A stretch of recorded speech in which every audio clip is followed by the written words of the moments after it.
for the college football season to happen in the fall. You know, as I've said to you guys before, there's an expectation that August was going to be better than July and that July would be better than June. And that's where it gets kind of alarming right now. It's just that, and it's a little disappointing.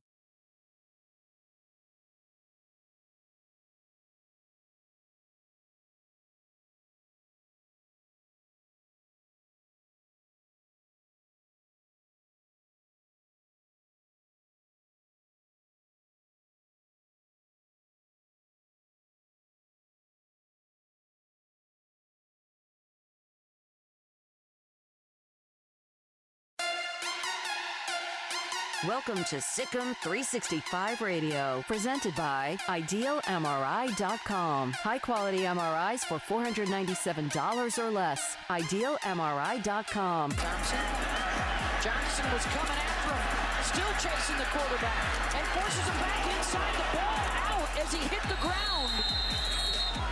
And the officials say the Bears have it. They drop out in coverage. Under pressure, Ellinger! It's Lynch.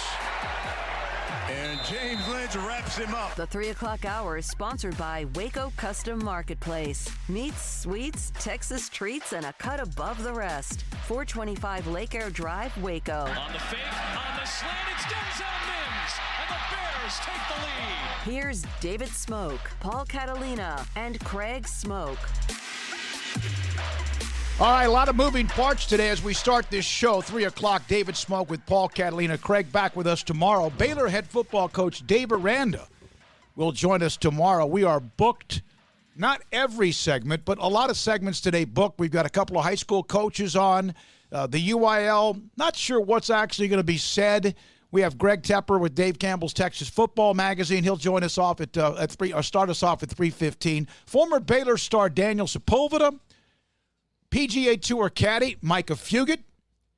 We also have Hall of Famer John Hanna, among some others, and Luke Barnwell, who's the coach of the latest Paul Catalina, this time 5-star, top 12 player in the country, rated, that's now committed to Baylor University and Scott Drew. You know, and people may feel like this took a long time, but for Scott Drew, I always kind of felt that if he ever got a team full of 100% his guys, that the rest of the country would see what a great coach he is. And last season, dominating the way for most of the year. I mean, they spent more time at number one than anybody else. The two best teams in the country were in the Big 12, and it was Baylor and Kansas.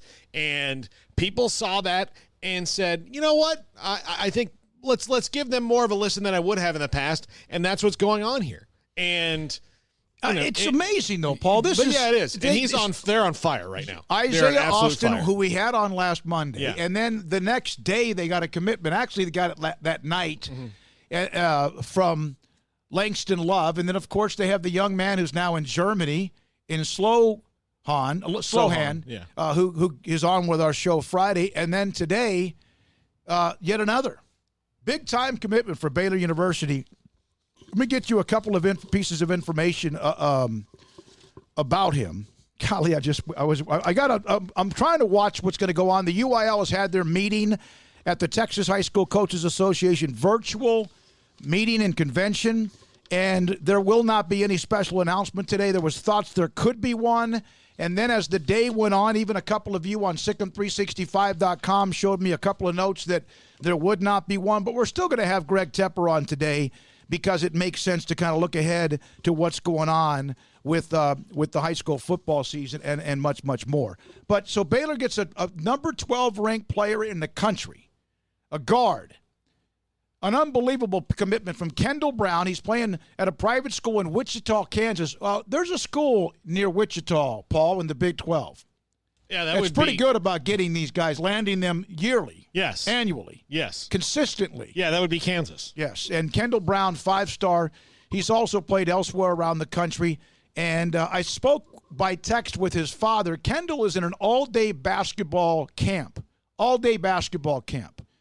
And it's not available. He said, David, he's at a camp from 7 o'clock this morning till 9:30 tonight. We'll talk to him at 9:30. Yeah, we'll talk to him at night. We'll come on live at Sikkim 365 Radio. And as usual, the entire staff, Jason King, Ashley Hodge, Brian Etheridge, also Colt Barber, Grayson Grunhafer, you, me, Craig, we're all in the middle of all this in various ways of a story with five-star Kendall Brown committing to Scott Drew and Baylor. All right, so let's get to a couple of things. And his coach, by the way, Luke Barnwell, will join us today at the bottom of the hour to talk about the talents of Kendall Brown and the relationship with Baylor. So, again, the UIL today, Greg Tepper will be on the air in 15 minutes. The UIL's update for ADs and the virtual convention, which you have a couple of things to say about in a minute, is over. Athletic Director Dr. Susan Elza said at the start, no major announcement about high school football in Texas. An announcement is forthcoming, but not really yet a timetable. And to me, would you look at this as good or bad? I would look at this as a positive, that they're still not quite ready. And there are places that said, no, we're ready to make decisions. Taft's made theirs, and I'm good for them. Good for them. They're going to play district games only. Yeah, I think this is one of those things that you can easily make a decision at the last minute on. I mean, because well, it's getting to be that though. But if the decision is not to do it, then what does that change? At the last, I mean, at least you gave yourself as much time as you can to maybe figure something out. And figuring something out isn't how to do this with nobody getting infected or what. It's figuring out how to do that and dealing with people who will get infected and to try to stem that, because this isn't going away in the next few months. No, it's not. And it's like, if they were to say, hey, we're going to start the season September 1st. How do we know September 1st is going to work? That's 6 or 7 weeks from now. So Susan Elza, Dr. Elza, and all the others, Charles Breidup, all the people that are involved in the UIL. I spoke to, like Shane Anderson was someone I talked to quite a bit. We're going to do Connolly football. We hope to do a lot of Connolly football this year. And I had text out to many others. We'll have Ellison's Todd Wright today and also Holland's Brad Talbert today. And Shane shared with me like 3 or 4 scenarios. I think there's like 9. Yeah. One is not doing anything until maybe September, wait till after Labor Day. And there's some that are, let's go with what we have. There are some that the bigger schools will start later because those are the larger suburban cities with more COVID in the hot spots like Houston and Dallas and places like that. Well, yeah, I mean, let's just face it. If you're talking about Thorndale, you can probably have a full practice and not have to worry as much as you did if you were Katy. Yeah, no, exactly. Yeah, exactly. Or, if you're a 3,000, 4,000, 5,000, even a school in the areas around here that are 6As that are just above 2,000, or even schools that are a little bit larger, 5As and 6As that have, in that 1,700, 1,800 range, or even 1,600 or 1,700. So we'll have Greg on here momentarily. What was the biggest story, in your opinion, from over the weekend in sports? Not so much anything that was played. Oh, no, I think it's the NFL. Yeah. And the players very clearly saying, we want to play, but you have to give us some guidelines. When you've got guys like DeMarcus Lawrence saying, I don't know if I'm going to play this season if they play because I've got a pregnant wife at home and they've given us no guidance. He won't be the first one. And no offense to Mike, I'd be just comparing this to Mike Trout. Mike Trout, if he decides not to play for the Angels, would be enormous. And especially in a 60-game season where, your hot streaks and cold streaks obviously can't be as long as they would in 162.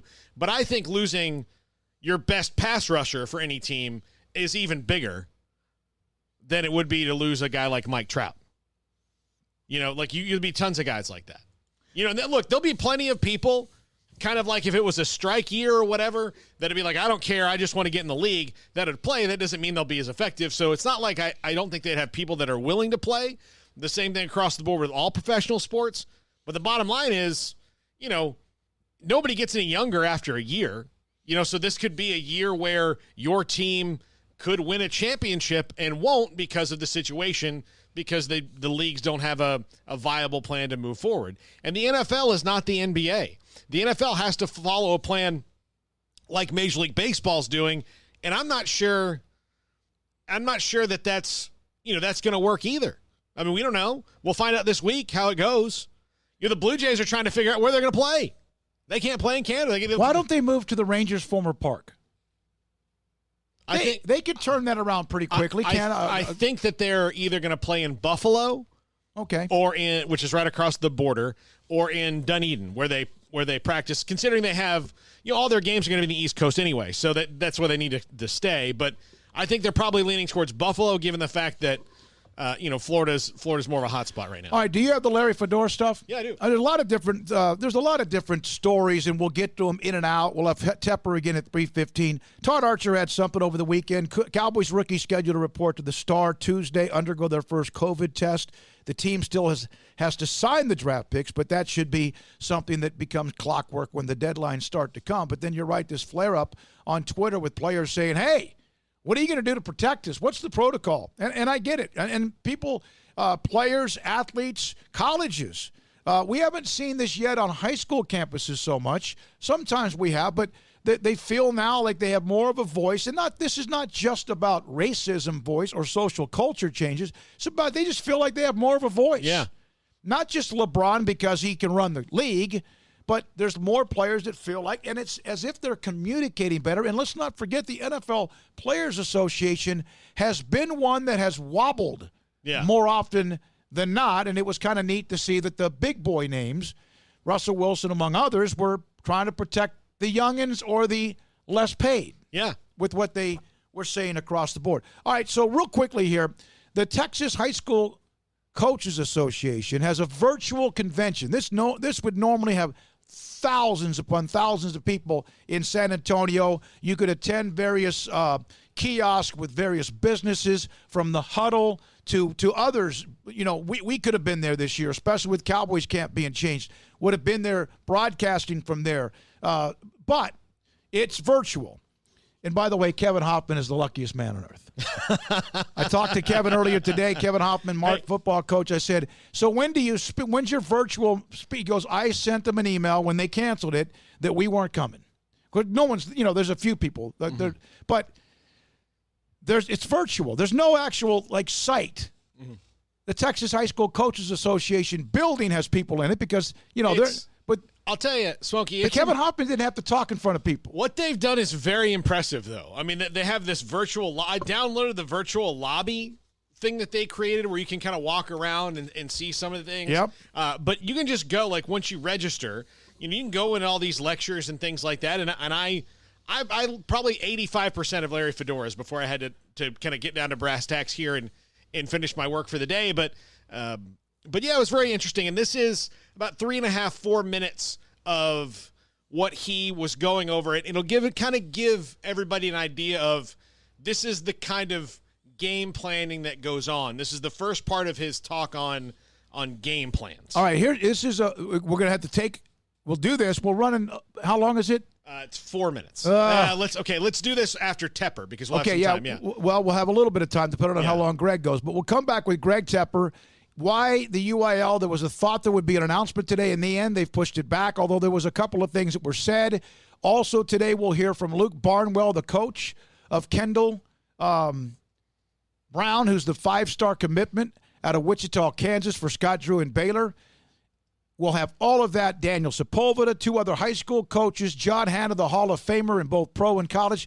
But Greg Tepper of Dave Campbell's Texas Football Magazine, what else is he hearing? Is it about the same things we are? This is Sikkim 365 Radio. Just tell me.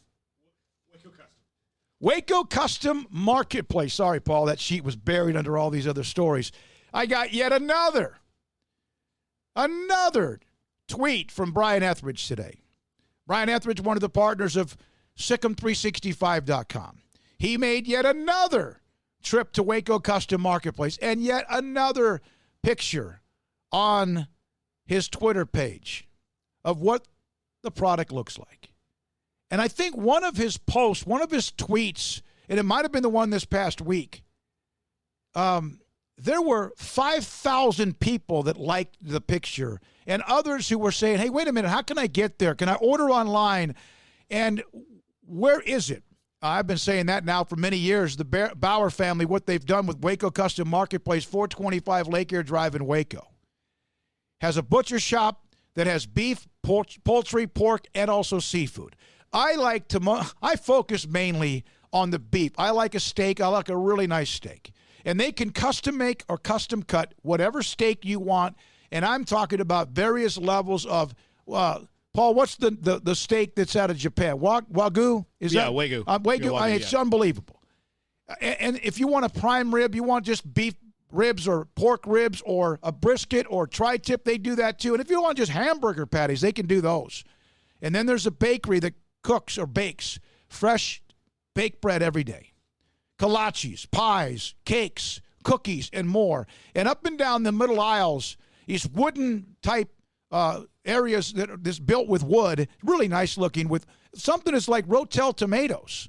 Or maybe even if it's hamburger helper or pasta or what you need when it comes to Velveeta cheese. And then there's also got cold beer off to the right when you walk in the front door, along with other things like milk and a few other things as well. This place is like a grocery store, but it's a little bit different because it's the old-fashioned hometown grocery store, country store, so to speak, and it's right here in the middle of Central Texas in Waco. Waco Custom Marketplace, where you can order 30-pound bags of live crawfish every Thursday by noon. Pick it up on Friday or Saturday and enjoy the weekend. Waco Custom Marketplace, 425 Lake Air Drive in Waco, or WacoCustomMarketplace.com. With more than 160,000 alumni worldwide and counting, the Baylor family is growing. And through the university's expanded Baylor alumni program, the family is growing closer. With hundreds of local volunteers planning events in cities and towns around the country, you can gather with fellow Bears no matter where you are. So, get connected, get something started, get involved, and make plans to get together with Baylor alumni. Visit us at baylor.edu/alumni. Southwest Sports Medicine and Orthopedics, the team physician of Baylor Athletics. Our doctors specialize in the diagnosis and treatment of any and all sports-related injuries. Celebrating over a decade of service in Central Texas, our doctors are equipped to handle a wide range of issues, whether it's your foot or ankle, orthopedic spine care, your hand or wrist, knee and shoulder pain, or if you're in need of our arthritis or total joint clinic. Come see us at the new Baylor Scott and White Ted and Sue Getterman Sports and Orthopedic Center. Trust the doctors at Baylor Trust, Southwest Sports Medicine and Orthopedics. Our goal is to get you back in the game. So it's time for us to have a talk, because obviously your buddies aren't telling you, and neither is your woman. You've been driving that truck around, exposing your stuff. It's not only embarrassing, it's disgusting. I'm talking about full frontal truck nudity, and it's time for you to do something about it with a grill guard or a front-end replacement bumper from Pickup Outfitters. There are lots of good reasons to get a grill guard, like when Bambi decides to cross the road at the same time you're occupying it. But the best reason is that no one wants to see your junk up in your grill. Pickup Outfitters on Lake Air Drive carries all the major brands of grill guards, including Ranch Hand, Cattleman, and even the Renegade brand, made right here in Waco. And every grill guard we sell comes with our lifetime installation guarantee and no-worry warranty program. Won't you help us end truck nudity? Pickup Outfitters, 220 Lake Air Drive in Waco. Check out our grill guards on our website at createacommotion.com/guards. createacommotion.com/guards. Summertime means vacation time, and while this summer may be different, at Allen Samuels, you can always count on our huge summer clearance event. It's on. Brand spanking new 2020 Ram Lone Star Crew Cabs. Now 0% financing for 72 and no payments for 90 days. Or choose up to $10,250 in total values. America's most loyal half-ton pickup owners are Ram owners. It's time to say goodbye. Adios, 2020s, from Allen Samuels. Ask for details. Texas Board Certified Personal Injury Trial Lawyer and Baylor alum David Willis and Baylor alum Parker Willis are ready to help if you or a loved one has been wrongfully injured in an auto accident, SUV rollover, industrial accident, 18-wheeler crash, or were seriously injured by a defective product or recalled drug. Call them for a confidential and free case consultation at 1-800-GOT-HURT or visit them at texastriallawyer.com, principal office in Houston, Texas. This is Sikkim 365 Radio. The Sikkim 365 Radio app is sponsored by Allen Samuels Dodge Chrysler Jeep Ram Fiat in Waco, your friend in the car business at Loop 340 and east of 84. Come by. Let's be friends. Greg Tepper, Dave Campbell's Texas Football Magazine. When he gets his hair all fluffed up and a little bit of dab on his forehead, then it's also Fox Sports Southwest with all the things that they do as well. And Greg joins us on Sikkim 365 Radio. Greg, there was a thought, thank you for joining us, there was a thought that today TAPS made their decision last week, not that the UIL is going to do or be forced into anything or lean any way because of anyone else, but there was a thought maybe that today could be some sort of state of the union. Were you surprised that there was nothing more than what was said? A little bit, but I'll also say that this started kind of changing in tone last week. Early last week, we started hearing rumblings that the UIL was coming up with their plan, that it was going to come down early next week. The phrasing that I heard was Monday or maybe Tuesday.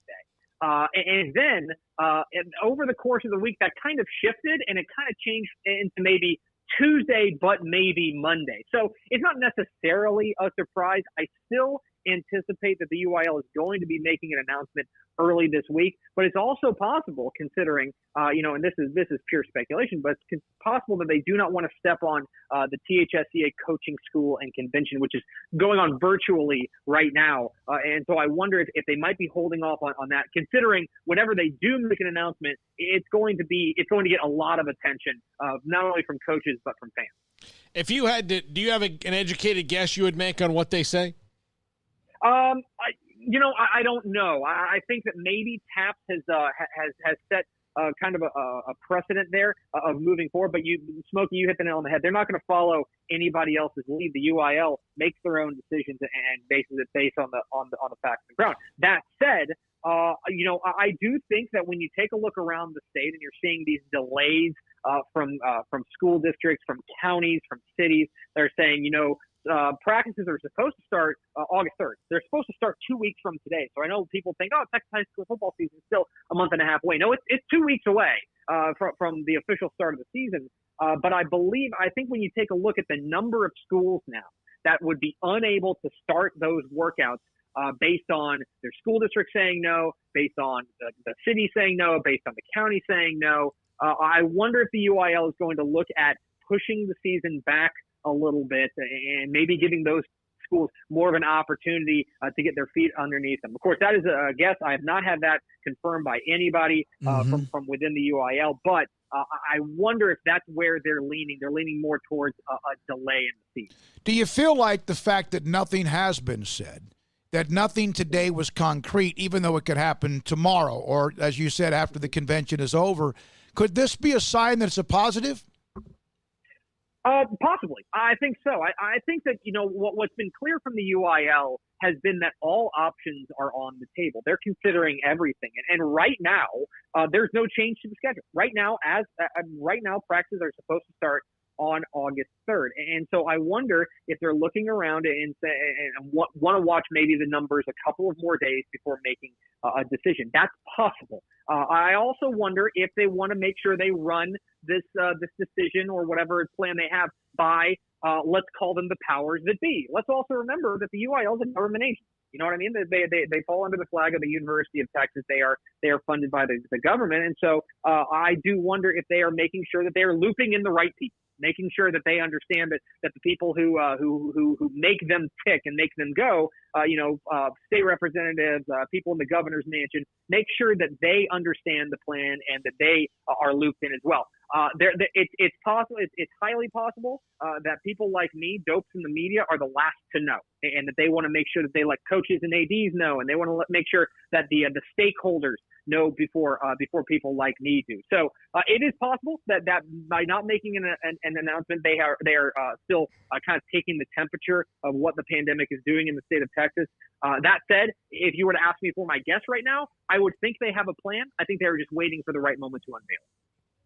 Yeah, because it's not like they can, we talked about TAPS and they're not going to let anybody tell them, how to do it or to make a decision for them. But TAPS is, it's its own thing. So they can say 5 games, and that's pretty easy to make happen within TAPS. 5 games, if that was to happen, say within some of the larger levels, giving the different size of the districts, there are just so many different overlapping issues you can see happening there. I think, and what I've tried to hammer home to fans is that the UIL, there's not some big button at UIL headquarters that just says play football that they're just wanting to hit. I mean, there's a lot of things that have to go into this. Remember that they are dealing with not only football, but also they need to make recommendations for all sports, including volleyball and all these sports that go on in the fall. And so for me, there's a lot to consider, including what do you do with districts that are not going to be able to field teams, right? There are likely to be at least a handful of schools in the state of Texas that are unable to field football teams in 2020 if the UIL moves forward with some sort of season. I take a look at, for example, at Houston ISD. Houston ISD came out and said that there are that there's not going to be any extracurriculars until October. Now they can always roll that back whenever they hear what the UIL has to say, but as presently constructed, there's basically no way for Houston ISD to field football teams under those guidelines. And so the UIL has to make sure that they are considering all schools, and by the way, also considering schools that there's no real restrictions. There's a lot of schools out there, or a fair number of schools out there that they're just going to start on time as scheduled, and everything is hunky-dory. But the UIL moves as one. They insist on treating everyone in the state of Texas equally and treating them the same. Usually that is to the benefit of all the schools. That may end up meaning that some schools are going to have to have their situation altered because of other schools, whereas they would have been otherwise allowed to move forward as scheduled. So, look, I think that the UIL's got a lot to consider. It's a really sticky situation. And in hearing from UIL Athletic Director Dr. Susan Elza and Assistant Athletic Director Dr. Brian Polk today, they're committed to making football work, but they also need to make sure that they get this right. And they want to make sure that they're going out there and putting forward a plan that is the right plan, not the right now plan. Do you think there'll be an option?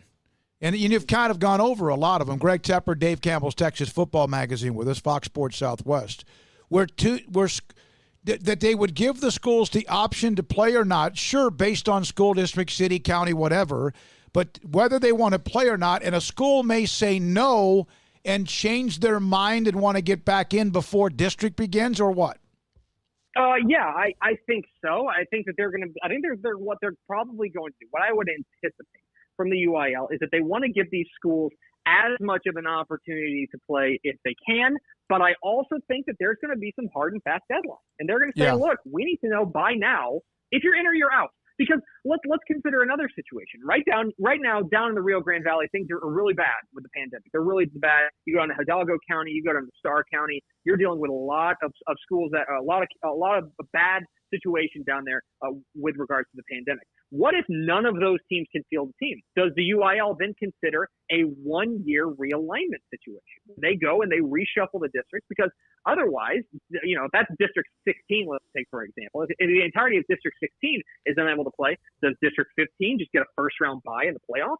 There's a lot to consider. And so I do think that what the UIL is going to make sure that and what they have to balance is allowing these schools to have flexibility. So you're allowing them to make every effort there is to play, but also knowing full well that, guys, we got to go at some point. We got to make sure that we're having a season. We can't sit around waiting for everybody. And so I think that they've got to find that balance and strike that balance to make sure that they are the most fair to the most number of schools. Anything else, Paul? Greg, thank you very much. I know that there's a lot still to come. And as Paul mentioned, that virtual convention, what they're doing, we're going to have awesome. I didn't get to look at it. I've signed up for it so Paul could look at Larry Fedora or listen to him and Miranda. It's amazing what they've been able to do. It almost creates as if you're there. And I wanted to support the High School Coaches Association anyway, so the $75 was worth it. But keep it up, man. Keep going. Maybe one day we'll have an idea. But I think every day that goes by and there's not one, to me, is good. And we'll see, because it changes every day. Thank you. Absolutely. I think we will have football in 2020. We'll probably know this week what it looks like a little bit more. All right, that's Greg Tepper with us. Thanks for the time, Greg, and a busy day for them as well. When we come back, his name is Luke Barnwell. He's the head coach at Surprise Academy, Christian Academy in Wichita. The latest commitment, Kendall Brown, a 5-star guard, commits to Baylor. He's next to tell us who Kendall Brown is, what kind of talent he is, and what Baylor's getting. This is Sikkim 365 Radio. Waco Regional Tennis and Fitness on Lakeshore Drive in Waco. Every single week your clock starts ticking again. Well, maybe your week starts on a Saturday, Wednesday. Let's just say it starts on Monday. And there's a way early on in the day when there's a class that Randall Corley teaches. And then also at 8:30, spin interval, which is a combination of spin class and weights and many other exercises. Today included boot camp, mountain climbers, shoulder taps, push-ups. It's a perfect way to start your week because just in case you got a little, maybe not quite as hard working over the weekend when it comes to your fitness, it's a great way to snap you back to reality. And then, of course, there's individuals who are working out on the Stairmaster and or on the ellipticals and or on the treadmills or themselves doing weights somewhere. And while this is going on, there's tennis classes, adult and youth tennis classes. And then, of course, there are 40-plus group exercise classes, starting with that early class on Monday and throughout every day into the weekend, and even in the evenings. So it doesn't stop. It never stops. Neither does your commitment to fitness, which for me can help alleviate stress as much as anything else to make me feel better. It's Waco Regional Tennis and Fitness, personal trainer Christy London, Randall Corley, and many others on Lakeshore Drive in Waco. Time to fire up the grill, heat up the oven, or get that deep fryer going to enjoy the top quality products at Waco Custom Marketplace. And order 30-pound bags of live crawfish by noon on Thursday and pick up on Friday to enjoy the weekend. Live crawfish available right now. And Waco Custom Marketplace doors are open for business Monday through Friday from 9 to 6, Saturday 10 to 5. And crawfish boil boxes available as well. Make your order for live crawfish by noon on Thursday. Pick up on Friday for the weekend. Waco Custom Marketplace, your home for fresh kolaches, cinnamon rolls, and baked bread daily.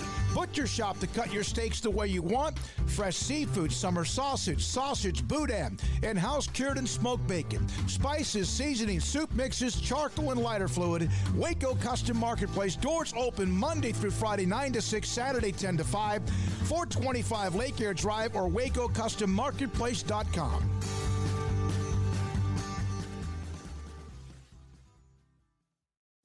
Riverbend Liquor and Wine has their easy-to-access drive-thru open and convenient and clean in-store location on the corner of Lakeshore Drive and North 19th Street in Waco. Riverbend Liquor has the best and most extensive variety of craft beer selections in Waco and Balcones whiskey, including single malt, pot still, baby blue, French oak, rye, and brimstone. Riverbend Liquor and Wine, family-owned and operated, and a hidden gem in Waco on Lakeshore Drive and 19th Street. And find out more on Facebook and Instagram. Hey, this is Bryce Petty, former starting quarterback and two-time Big 12 champion, and I know firsthand the importance of being in top shape both on and off the field. So listen up, men. If you're feeling beat down day in and day out and looking for that high-performance edge that separates the men from the boys, then look no further than the Petty Clinic Low T in Waco. Petty Clinic is a comprehensive men's healthcare clinic with an atmosphere catering to men. Board-certified Dr. Kent Petty has a special interest in offering the highest quality medical care to men of all ages. Some of the services offered include screening and treatment for low testosterone or thyroid, infertility, high blood pressure, diabetes, high cholesterol, sleep apnea, while offering comprehensive wellness exams and complete men's health lab panels. High performance men, remember, it's not just a Petty thing. This is Bryce Petty, encouraging you to reach out and Google search Petty Clinic Low T or go to pettycliniclowt.com and get your complimentary lab screening today. Ideal MRI is a small family business right here in Central Texas. We're open to support you while lowering the cost of healthcare bills. When you need an MRI, ask your doctor for an Ideal MRI. Visit us at idealmri.com or call us at 833-IDEAL-MRI. You want to know why Stonewood Dental is so successful? Listen to what happy customers have to say. Pleasant. It's different than any other dentist office. I really feel like they care. And it's not that you're here for 2 hours waiting on someone to take care of you. It's quick and easy, and I bring my kids, and my kids love being here too. They really love the treasure box. Staff is really nice and accommodating, real friendly. you feel more like home. It's not sterile looking. Everybody has their own personalized rooms with decorations and decor, and they'll even have a blanket for you when it's cold. I've recommended people to actually come here, and they are patients now. I really love it here. It feels like family. Learn more, stonewood-dental.com.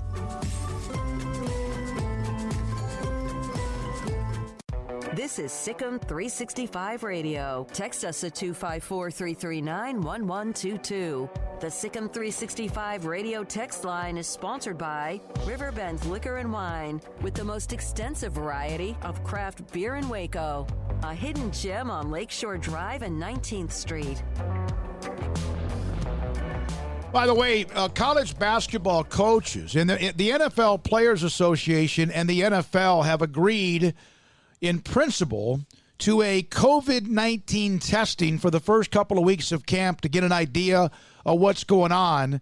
There will be they will then shift to every other day testing if less than 5% of the players test positive. So that's new. And, of course, that's part of the NFL players, right, Paul, that we're tweeting all weekend long. Yeah. One other note, and then Luke Barnwell will join us. The NCAA, starting today, allow basketball coaches to be on the court with players. And 50 of the 87 took the court today. Baylor and Scott Drew will start theirs when players arrive on campus. They're on campus next week. And speaking of which, Baylor men's basketball, what a few days it's been. Langston Love, Jeremy Sohan, and Kendall Brown today, a 5-star guard who is out of Wichita, Kansas. And we're now joined by his head coach, Luke Barnwell, who's nice enough to give us time today and talk about the young man, Kendall Brown. Luke, thank you very much, Coach, for being a part of the show. What clicks so much? And Kendall's had some quotes to one of our writers, but where did you see this Baylor-Kendall Brown relationship going, and how quickly did it get there? It seemed extremely fast. It seemed really quick. I think kids anymore are – you're seeing that as a trend, is like they develop relationships with their peers when they're at USA Basketball or at all these camps they go to, and it's like they click and they have good friendships. And so I think Baylor had always been recruiting Kendall, and came in last year and saw him and definitely had recruited him. But you know, when something like that happens, where like a close friend commits, then you're I'm sure his eyes and ears were big and wide, and so. You know, I think they really turned it up on Kendall the last week or so, and he felt comfortable enough to do it. So that's just it seemed like it was a quick deal, but he obviously had time to process it. So from everything I've read about him today, it seems like he kind of very much fits into the mold of the new type player of really where you play positionless basketball. Am I right on that? Yeah, it actually does. I mean, we being 6'7", 6'8", I mean, he might have grown since I've seen him in March, but we were able to do a lot with him. He posted some with us, used pick and roll, and, you know, played a little bit the 4 at times when we had to play small, but he was all over the place for us on really both ends of the floor. Can guard multiple positions, and then you can do a lot with him offensively.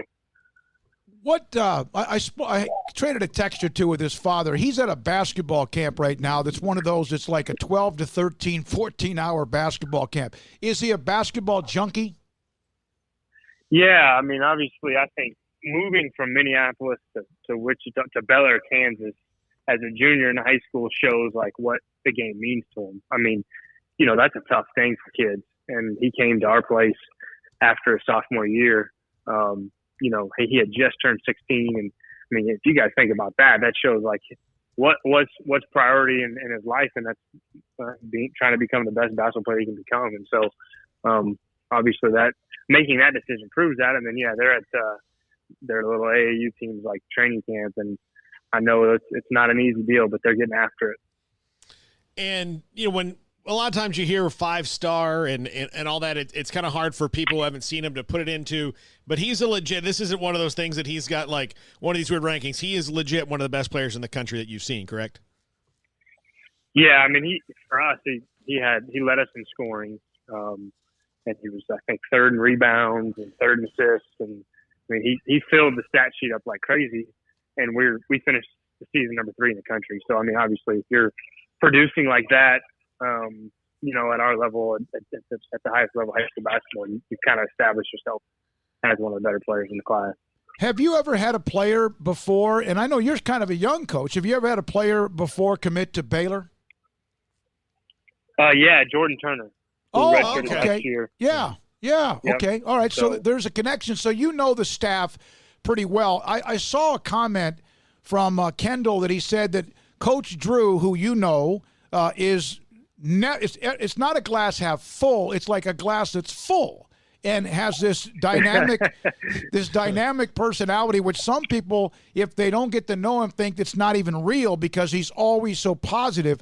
What have you had as far as conversations with Jerome Tang, the other coaches on staff, Jacobs, Brooks, and obviously with Scott Drew? I've known him for a while, and actually as of recent, the last probably year or year and a half, Coach Drew and I have gotten to know each other very well through random things, not even involved recruiting, which is why I think I have so much respect for Coach.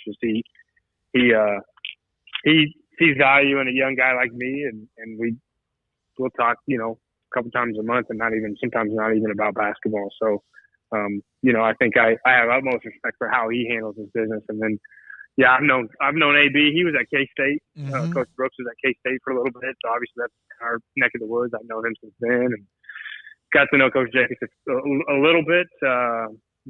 Not as much as I would say I know AB and Coach Drew. Right. You don't have to answer this if you don't want to, and I'm not trying to put you on the spot, but Wichita is in Kansas.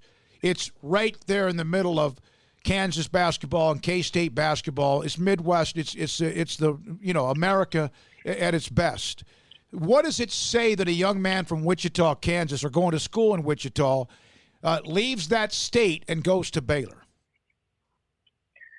I just think he found opportunity and fit, and success. I mean, obviously Coach Drew's done such a good job for such a long time. Like, I think, when you're a kid in Kendall's shoes and you're looking to find a place that does it really, really well and then there's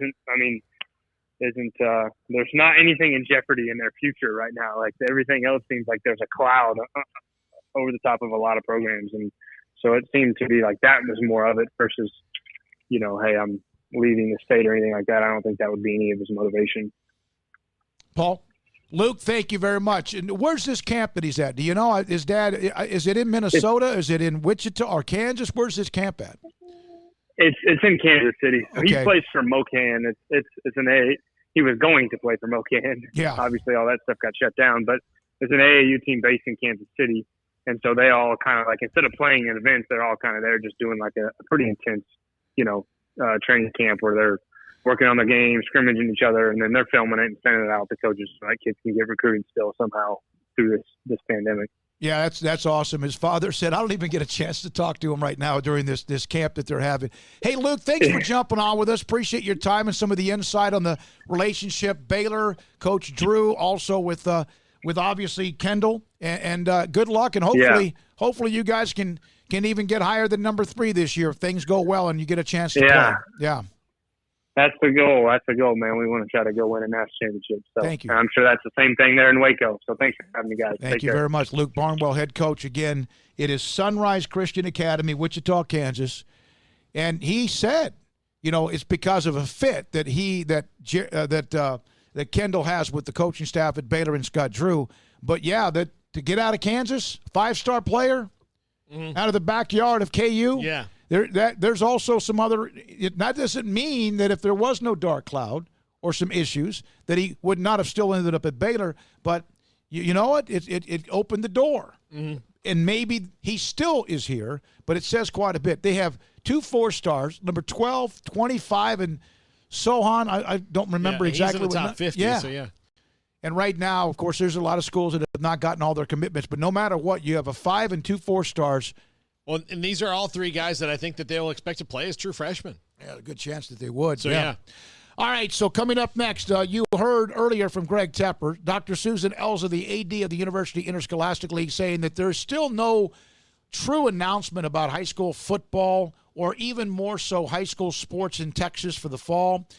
That still might happen by the end of the week. Bottom line is we'll react to it, just like coaches will, just like players will, just like the UIL will. And one thing I know about the UIL, they're not going, and I have not always agreed with a lot of their decisions. There are times when the realignment staggers me. And there are times that some of their decisions do make me go, why? But I have learned along the way, from the days of Bill Farney to Dr. Charles Breidup to now Dr. Susan Elza and others, that they really have an amazing organization, and some states wish they had the UIL. Yeah, my home state would kill for them.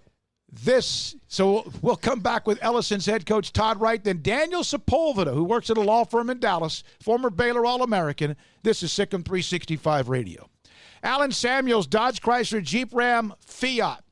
I am just starting to understand what are some of the bells and whistles on the dashboard of my car. You got to remember, Paul's laughing in the corner. I had a 2001 Tahoe, and you know, if you've listened to me for any amount of time, and some of you who listen to me from East Texas, or some of you who listen to me who've been on the air with Paul for almost 10 years here in Waco, is that it was pretty cut and dry, right? There was not anything other than, I think OnStar was a big deal back then. And eventually that cord got ripped off. I don't know why, but maybe someone tried to steal the antenna. That's about it. You had blinkers and you had brakes. And even then, that was a brand new car and had a lot of things. But now there's so many lights and buttons and bells and whistles that I finally pulled out the handbook to figure out a few things. There's so many moving parts with this car, this Ford Explorer that I bought, a pre-owned Ford Explorer at Alan Samuels, Dodge Chrysler Jeep Ram Fiat. I'll never forget when AJ met me. We talked for a couple of days, and then I went over to the dealership, and he was walking around. There was a couple of really nice Jeeps. And then I saw this over in the corner, and it just looked different. And the next day, it was mine. And I had been waiting and waiting and waiting to buy something. And then again, I was also just waiting for my Tahoe to die in the corner or on the road somewhere, and it basically all was but doing that. And I just am starting to realize what these new cars have. It's crazy. It's crazy how nice this is. I really thought that I would miss my Tahoe. When you've driven something for as long as I've driven that, 377,000 miles, you knew where everything was located, even like an old pack of gum. I haven't missed it. And I really thought I would. And I know that it has nothing to do with discounts or incentives or certain models available now. My whole point is, if you have been wanting to buy a new vehicle, from those great Ram trucks to whatever else they might have for you, whether it's a Jeep, Dodge Ram trucks, which are amazing. Alan Samuels, call AJ. Tell him Smokey sent you. This guy's amazing. He will take care of you. And I still get texts from him today. He listens to the show, not because I bought a car from him. He listened to us back before I did. At Alan Samuels, Dodge Chrysler Jeep Ram Fiat, Loop 340 east of 84 in Waco.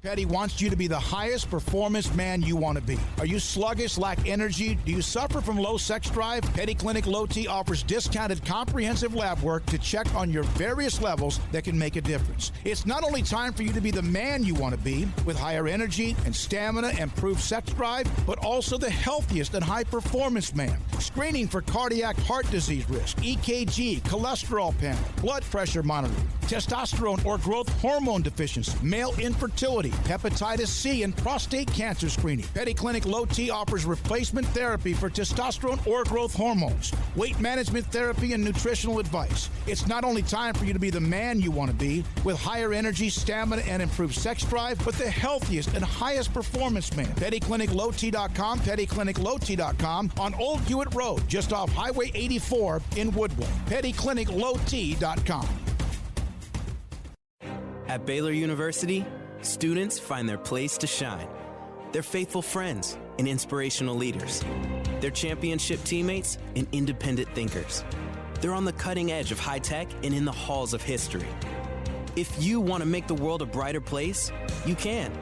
And if you want to shine in your own way, you can. The spark you need is already inside you. Bring it to Baylor, where lights shine bright. Let Camille Johnson Realtors guide you seamlessly through the process of buying your dream home or selling your current one. Commercial, farm and ranch, or residential, Camille Johnson Realtors can smoothly and successfully lead you through any transaction with a team of 24 experienced agents who are excited about serving you. Camille Johnson Realtors services the entire greater Waco area. If you're in the market to buy or sell, contact Camille Johnson Realtors, 104 Midway Center in Woodway, or find them online at www.camillejohnson.com. Camille Johnson Realtors, elegant, charming, warm. Welcome home. How did Edward Jones become one of the biggest financial service companies in the world? By not acting that way. Financial strategies, one-on-one advice, it's a big difference. And that's why Brad Wilson, your Edward Jones financial advisor, makes sense of investing. Experience the difference for yourself. Brad Wilson, 250 Sharon Drive in Woodway, 254-776-4337. Edward Jones, member SIPC. Riverbend Liquor and Wine has their easy-to-access drive-thru open and convenient and clean in-store location on the corner of Lakeshore Drive and North 19th Street in Waco. Riverbend Liquor has the best and most extensive variety of craft beer selections in Waco and Balcones whiskey, including single malt, hot still, baby blue, French oak, rye, and brimstone. Riverbend Liquor and Wine, family-owned and operated, and a hidden gem in Waco on Lakeshore Drive and 19th Street. And find out more on Facebook and Instagram. At Ideal MRI, we feel blessed to be a part of the Waco community. We're a small family business right here in Central Texas, and our goal is to bring down the cost of healthcare while maintaining high quality. At times like this, the cost of healthcare has never been more important, and unfortunately, significant illnesses and injuries still occur. That's why Ideal MRI is open and here to serve you through the difficult time. We offer premium MRIs just like a hospital with state-of-the-art technology and specialists, but you'll pay less. Sometimes thousands of dollars less, whether you're using insurance or not. At Ideal MRI, we accept most insurance and there are no hidden costs, even offering financing if that's needed. Everything included in the price, and you'll not get something as a surprise in the mail later on. If you need an MRI, ask your doctor about Ideal MRI. They'll know. You can schedule an appointment safely from home online in minutes at idealmri.com or give us a call, 833-IDEAL-MRI, idealmri.com.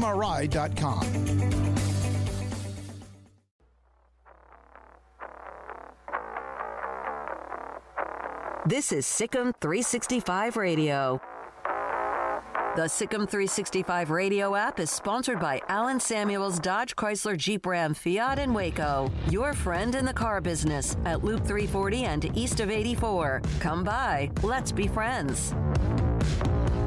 Earlier today, Greg Tepper, 445, will have Holland's Brad Talbert. What a team they had last year, and just what they are, as everybody is, in the Texas High School Coaches Association, having their virtual convention, but also waiting for news on what is, with the unknown still out there involving possible delays or things that might be missed. We're joined by Todd Wright, head football coach at Ellison High School. He joins us on Sikkim 365 Radio. Todd, there was a lot of thought that perhaps the UIL today, with the convention going on, that Dr. Elza might make some announcements. Are you disappointed nothing was mentioned or said or announced, or do you feel like that maybe the longer this goes, the better? A couple head coaches and I, we met this morning and kind of talked about the same thing. I think right now we're just kind of numb to it. Maybe it'll come, maybe it won't come. We're still putting together plans for in Killeen ISD. Right now we're going back to school on the 17th and started making plans for in-service today. So, I think it would help if we had a plan, but so far every plan we've had this summer we've changed. So, right now we hope to hear one soon so we can kind of tell our kids, but, I don't really have an opinion on if we get information anymore. Would you be able to, you think, adapt pretty quickly to whatever curveball they throw you, though, because that's all you've been doing is adapting to curveballs all summer? There's no doubt. We haven't, still haven't allowed kids in the locker rooms yet. We joked we got a big load of helmets in the other day. We're just kind of waiting for someone to tell us when can we hand them out, so there's nothing the high school coaches around here do a great job, and definitely being able to adapt is part of our strength. And I joke with other teachers all the time that they kind of panic about it. I'm like, just be able to handle the pressures of it and have a plan and adjust and do your best. And we tell our kids who ask, Coach, are we going to play? I'm like, if you have one game, it needs to be the best game you've ever played in your life, and if you have 10, the same thing. So we just kind of prepare for everything every day. If they said to you right now, you guys can start working out at some point mid to late August or maybe even a little bit after September, but you can play district games only, would you take that? I would take anything that guaranteed games, right now. So, because at that point, if someone said, "Hey, we're going to push up to the spring," you're probably that would probably be more of a gut punch than anything else that we've done. So, the coaches want to coach and the kids want to play, and I think the cheerleaders want to cheer and the band want to play, and everybody's just kind of saying, when do we get to do it? But yeah, we now that we have to start preparing for, do we try to do a split district and have a couple of non-conference or non-district games, or do we play all 7 and just open up with a district game? So now the debate would start there. But yeah, just being able to debate about when you're playing would be a fun debate. Do you? I mean, just in all honesty, do you expect to play a full 10-game season? In Killeen ISD, I think we're going to do everything we can to start school on time, and I think someone will have to tell us that we're not playing or that we're not going back to school. So, we'll have to, we've already lost one game, with an Austin area opponent. And so we have to kind of go back to work and schedule some games. But, right now, after really not hearing anything today, I wouldn't be surprised if they kind of leave it up to the districts to decide. And I think Killeen ISD is really going to hold to trying to start school on time and get kids back in the building. And if that's the case, then our kids will get to play 10. Are you guys working out right now? We are. Yes, okay. We had probably one of our best workouts this morning. Okay. And 2 weeks from today is when the other schools that don't have spring drills would normally start. Let's say things brightened up quite a bit. Normally, Ellison and the other schools, Killeen, Copperas Cove, Belton Temple, Waco High University, and also Midway, even though they're now a couple of them are in a different district, would not start on the August 3rd, 4th, or whatever that day would be. It would be the week after that. But you didn't have spring drills, I don't think. So no, we did not. So if, in fact, things were to open up and they were to say, no, people could start working out on that Monday in August, wouldn't you think that should allow Ellison and others that did not have spring drills this year to have that week too?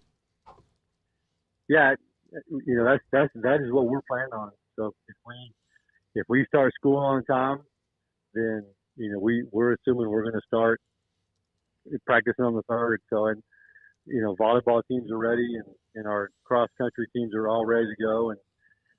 And as of today, we put out schedules for August 3rd, and how to blend that with our teacher in services starting August 4th. So I would certainly assume that if they're going to let us start school on time, then we'll start our preseason schedule on the 3rd.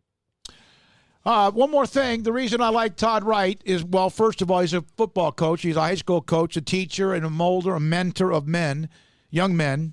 But he also was on the Navy football coaching staff when they beat Army. They had that stretch where they won like 10 or 12 years in a row, it seemed like, and they won again last year. Todd, what was that like to be a part of that game? It's still some of my favorite memories from just kind of learning how to handle a rivalry matchup and being a part of really smart people, creative people, and driven people. And when you're at practice, every kid there had a chip on their shoulder, and everybody we played, they should have been recruited by them, and they were just a fun group of young men to coach. But that game, there was nothing like it. just from how creative the commercials they made, with each other and the history and how much fun it was, and when you win that game, when you letter at the Naval Academy, you get your N, but when you beat Army, you get the star on the end. So it was a blast, winning that or earning that N star. Thanks for your time, Coach. Todd Wright, head coach at Ellison, with us on Sikkim 365 Radio. Coming up next, he was a Ray guy. He was an All-American Ray Guy Award winner, one of the great names in punting history. But Daniel Sepulveda, a legend at Baylor University and now at a law firm. Next on Sikkim 365 Radio. PettyClinicLowT.com, Dr. Kent Petty, PettyClinicLowT.com. He can help you become the high-performance man you want to be. You go, what does that mean? Well, let's just say you're lethargic or something, your sex drive is not what it needs to be. He can get your blood work at a discounted rate. Check your levels of testosterone. If your testosterone levels are too low, he can then put you in a program to raise your testosterone levels to help you become the high-performance man you want to be. And by the way, that discounted lab work can include other things as well. There's some cancer screening, prostate cancer. They can test for your PSA levels and much more. But the bottom line is if you don't feel well, there's reasons for it. Not just testosterone that's too low, but that could be one of the reasons. Could be your diet, could be sleep habits, could be you don't sleep well, could be that you're just not feeling well. Could be you're not working out or you're not fit, but it could be your testosterone levels as well. And that's where Dr. Kent Petty, Petty Clinic Low T, can come in the picture to help you out. Get the lab work. Contact them, PettyClinicLowT.com, PettyClinicLowT.com. Get the lab work. Let him look at it. Dr. Petty then will tell you. He'll be in touch with you, making sure you understand. Your testosterone levels are slightly low or very low. Puts you in a program to raise your testosterone levels for you to be the high-performance man you want to be. Dr. Kent Petty at PettyClinicLowT.com. It takes time to reach goals. It's a truth that applies to more than sports. It goes for your financial goals as well. You work hard for your money, and you deserve an investment strategy that lines up with your game plan. And Tom Albers, your Edward Jones financial advisor, can help. If your financial investments aren't putting forth the effort you desire, stop by today for a financial review. Tom Albers, 4301 Lakeshore Drive, 254-776-7605. Edward Jones, member SIPC.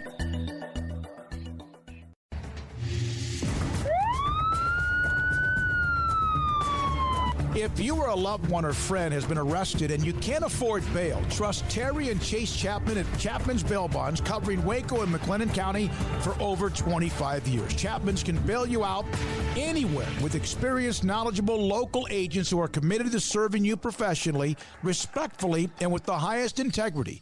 Chapman's understands your privacy is important. Your freedom can be secured fast when you use Chapman's Bail Bonds. Open 24 hours a day. Payment arrangements available. Call Chapman's Bail Bonds. When you need help, 254-754-1603. When you ring, we'll spring. Let Camille Johnson Realtors guide you seamlessly through the process of buying your dream home or selling your current one. Commercial, farm and ranch, or residential, Camille Johnson Realtors can smoothly and successfully lead you through any transaction with a team of 24 experienced agents who are excited about serving you. Camille Johnson Realtors services the entire greater Waco area. If you're in the market to buy or sell, contact Camille Johnson Realtors, 104 Midway Center in Woodway, or find them online at www.camillejohnson.com. Camille Johnson Realtors, elegant, charming, warm. Welcome home. Boozers is the wedding ring store and more. If you're ready to get engaged or already married and want to upgrade your wife's ring for a special anniversary, Boozers is the place to go. With the largest selection of premier quality diamond engagement rings and wedding rings in Central Texas. They have 7 cases with over 300 styles of rings from top designers like Natalie Kay. Choose from yellow, white, or rose gold, plus beautiful top quality loose diamonds. With an in-house jewelry, they can also custom make anything you want. Bring in a picture or drawing and let Boozers create your one-of-a-kind pendant or ring. They can even use some of your old gold and diamond jewelry to create something new. At Boozers, you'll find a great selection of quality timepieces, and Boozers is the place for expert watch maintenance and repairs too. They specialize in expert Rolex watch repair for fine jewelry, watches, custom work, and more. Go to Boozers on Valley Mills and Lake Air Drive in Waco. Boozers, the wedding ring store and more. In great times or tough times, you always feel better working with someone who's there for you. When it comes to great banking, people here count on the First National Bank of Central Texas, here to help you, your family, and your business. Personal banking via phone, desktop, tablet, and drive-through, and business banking tailored for all situations, including yours. Amazing tomorrows from the First National Bank of Central Texas. Familiar faces making local decisions. Member FDIC, Equal Housing Lender. This is Sikkim 365 Radio. The 4 o'clock hour is sponsored by Boozer's Jewelers, the wedding ring store, specializing in custom jewelry and repair, all in-house. On behalf of the Greater Augusta Sports Council and the Awards Committee, I am pleased to present the 7th Annual Ray Guy Award to first-time repeater Daniel Sepulveda from Baylor University. This segment on Baylor Athletics on Sikkim 365 Radio is brought to you by Richard Carr Buick GMC Cadillac, located at the Imperial Drive exit off Loop 340 in Waco. Proud supporters of all Baylor Athletics. Here's David Smoke and Paul Catalina. Got a lot of questions for Daniel Sepulveda, but I just received this direct message on Twitter from Scott Spain Smith, and this is the way to start it off with Daniel Sepulveda. In Sepulveda's day at Baylor, we'd go to the game hoping for a win, but that would usually get squashed in the first quarter, and we would secretly cheer for Baylor to get sacked just so we could see how far Daniel could punt it. That's what it was like, and he. That's terrible. In a lot of ways, that's terrible, but it's very, very. It's a confidence in you. But I'll tell you, Smokey, and Daniel can attest to this. I do think the other thing they would like to see is that there are a couple times Daniel. You know, he's a linebacker before he's a punter, I think, by trade in his heart. And there was one, I want to say it was against Rice, where he just, and it wasn't like he caught the guy as he was, you know, breaking a long return. He ran down the return and laid a dude out. Yeah. A total decleater. Oh. So I think that's what people also like to see. How you doing, man? I'm doing well, fellas. Thanks for having me on. Yeah, well, it's glad to have you on, and I just thought that was neat that he sent that. Is it true? Is it true, though, that when you're a punter, a highly rated punter, that normally you're playing for a team that's not winning? I have no idea. I just know that hearing you retell all that brings back a range of emotions that I haven't felt in a long time. Because there is a struggle there, right? Yeah. You want to go and you want to play in the game, but for me to play in the game means, fourth down. You don't want to see fourth down, but at the same time you want to win. So there was always that internal struggle there, and quite frankly, that's why I tried to quit after, halfway through my redshirt freshman year, because I walked on to play football. Yeah. I walked on as a linebacker. My whole life I'd played football. I kind of fell into this punting role, and managing and dealing with that dynamic we were just discussing, where you want to win but you also want to play, was really hard at first. So, yeah, like I said, that makes me feel a lot of emotions I haven't felt in a long time. But you were at Baylor at kind of an interesting time, and in the kind of the annals of Baylor history, it'll probably get kind of overlooked. But Guy Morris really did, in spite of the fact that you guys didn't get to a bowl game, he really did take the program from a place that didn't know what it was doing and made it an actual functional football program again, though, right? Well, I certainly like to think so. Yeah, Those are the days I was there. We like to think that the work we put in and the blood, sweat, and tears in the off seasons, and then the effort we gave on the field made a difference and helped get Baylor to where they are today. I suppose that's subject to debate, but what I do know is that I had a blast doing it with the guys I got to do it with. Some of my fondest memories are not necessarily of game days, but more of the off-season workouts. And, to this day, I miss those almost more than anything else. Did you ever discuss just the art of punting with Ray Guy when you won that award twice? Twice you won it at Baylor. Did you ever have a chance to just visit with him about the art of punting? It was fun to hear his voice again. I hadn't heard his voice in a long time. He was unique in the sense that when you watch his follow-through, his leg stays straight on. Mm-hmm. So for my left leg, that would mean my left leg coming to my left shoulder. And he's one of the few guys that you see do that. A lot of times you see folks come up through the ball, and then they'll almost turn a little bit, and their leg will come across their body a little bit.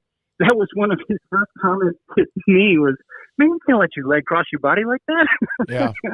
And I'd only just met him, but now I would say, well, gosh, Ray, you're just a special guy. Yep. Not everybody could do what you did. Yeah, it almost seemed like that's impossible. Like he's doing there's a picture. I got his picture up, and it's amazing. Of course, he was the greatest of all time, perhaps, when it comes to doing what he did. And finally, I believe he's a part of the pro. Yeah, he's part of the both college and pro football Hall of Fame. He is. You won a Super Bowl when you were with the Steelers. Now, I know there was. Were you on the team that played Aaron Rodgers and the Packers in Dallas? You were. We were there. That was the IC weekend, wasn't it? Yeah. It was. Yeah. Jerry Jones was touting how it's going to be the best Super Bowl ever, and he got other plans for the weather that week. How miserable was that? Even though you guys are pretty much cocooned, it'd be nice to still go do a few things during that week. How miserable was that week? I know what it was for us. We couldn't go anywhere. We had one time we left the building, the hotel, and everything else was attached to the Sheraton, I believe it was. But what was that like as a player? You really couldn't do much. Yeah, being from Dallas, I was at home, and that was not the case for most of the guys who were there. The team splits a whole bunch of rental cars, right? So everybody gets a car. I was splitting a car with Dennis Dixon, backup quarterback at the time, former Oregon Duck. And I told him, it's like, look, Dennis, if you give me the car the first day, I'll drive home and get my own car, and then you can have the car the rest of the week. And he was like, yeah, great. So I got to drive home and hang out in my own neighborhood. Of course, the Packers were practicing at Highland Park High School, which is my alma mater. So I was a little torn that we didn't get to practice in my own high school for the Super Bowl because we were over in Fort Worth at TCU's facility. But, it is a shame that it ended up the way it was, but I think it had less of an impact on me because I was at home and I had that flexibility. Yeah, I'll tell you, Daniel, this is one of my first Super Bowl. That was my first Super Bowl experience, and I went to media day, and one of the things I had to do was I got to get a couple minutes with you. And what I didn't realize, because I had to wait it out. Well, you were one of I think there were 3 bilingual players on either side, and so every Spanish-speaking news service was going to come and talk to you. So I had to wait all of those guys out, and it was my first, there are a lot of them, man. You did a lot of interviews in Spanish that day. Well, I think I might have gotten myself in trouble doing something along the lines of guaranteeing that we were going to win, or maybe that was the previous Super Bowl. I think it was the previous Super Bowl, actually, because I remember reading a sigh of relief at the end when we actually did win, and I didn't make that mistake a second time at the second media day experience I had. But, that was fun. A little in over my head, but still fun. You had one hell of a career, and obviously you played at Highland Park, and they're now just counting up state championships. They've had Jerry's sons won a couple of them, and then they won one, I think, it was 07 or 08. They won their first in forever. You guys were good, but, man, now your alma mater in high school is loaded up with state championships at Highland Park. Right. Yeah, sure enough. I wish I had that memory myself. I know my high school peers certainly feel the same way. I think if you asked them today, they would say we should have. But, what high school kid doesn't say we should have won state, right? What was it like to have to overcome with what you do, an ACL injury as a punter? I know that any ACL for anybody, any athlete, even a human, just a normal person walking around. But to do that, and that's something where you launched or used your leg or knee on either side, how difficult was that for you? I'm not a particularly risk-averse person just by wiring. So and I only say that just to say that once I had that history on my right knee, you got to have some level of faith or riskiness or an appetite for, man, this could go really bad. And I already have a history on my right leg, but whatever. And that's just kind of how it was. So I didn't ever really necessarily feel like I struggled with trusting my right knee again. And I think I, to a large degree, contribute that to the rehab programs that both Baylor and Pittsburgh had. Those physical trainers, personal trainers, get you in such good shape and have the exercises that help you restore that confidence so that you can get back on your feet again. I think the struggle for me relative to my knee was more just in learning to have an open hand about what life deals you. Mm-hmm. A lot of times you like to feel like you're in control of your future and your fate, and going through that experience as many times as I did, you learn that you're just not. And those lessons have come again in other ways later in life. And I'm grateful to have the foundations of walking through some tough struggles in that respect and learning from them and getting to take them with me. Paul, you mentioned when Daniel laid out the punt returner. Mm-hmm. Brian Etheridge just told me the punt returner was against North Texas, and that guy eventually became a bobsled Olympian. No way. He was on the Olympic bobsled team. You not only knocked out a punt returner, you knocked him into a different you sport, knocked him into a just different a straight sport. one. You're like, he's like, I'm going to go do bobsled and race down ice. How about that? That's news to me. Yeah. Well, so when you look at your alma mater, I mentioned Highland Park with what Baylor. Paul mentioned you guys were a part of kind of building a little bit of momentum and getting a little bit more football mentality at Baylor. Now when you watch them, and obviously they're amazing, what they've done the last decade, what Baylor's been able to do, even come back from some dark clouds. Your thoughts about what they're doing? I can tell you personally that we had a lot of dreams when we were down in Waco in 2002 to 2006. Some of them included, man, what if we had a stadium on campus? Or, man, what if we went to a bowl game? Or what if we got ranked? What if we beat Texas next year? I wouldn't have imagined that it would turn around as quickly as it did, because it seemed so far for so long. And while I think we made progress under Guy Morris, it just felt like it was only that. Mm-hmm. It was progress. It wasn't, 1-11 to 7-5 to 10-1 or 2, whatever. It's just like, what? I didn't think that was possible. So, I mean, you stand back and watch it and you just find yourself scratching your head and then ultimately applauding a job really well done. And it seems like it's not like Matt Rule did that once. He did it a couple times. Mm-hmm. And so it's just, it was remarkable and it's really a lot of fun to watch. I asked you earlier today, Paul, because I always find out, okay, are you on social media? For example, I tweet out the lineup, and if somebody's Twitter name's available, like a coach who we just had on, I'll put it up there, or the school he coaches. I asked Daniel, are you on Twitter? He said, I'm on no social media. And what did I say to you? You're the smartest man ever. Yeah. Yeah. You have saved yourself so much negativity in your life by not doing that. I'm promising you, this is fantastic. You're smart, very smart. Facebook came out when I was in college, or at least I think it was, and I hopped on for, I think it was 10, 12 days or so before I was like, you know what?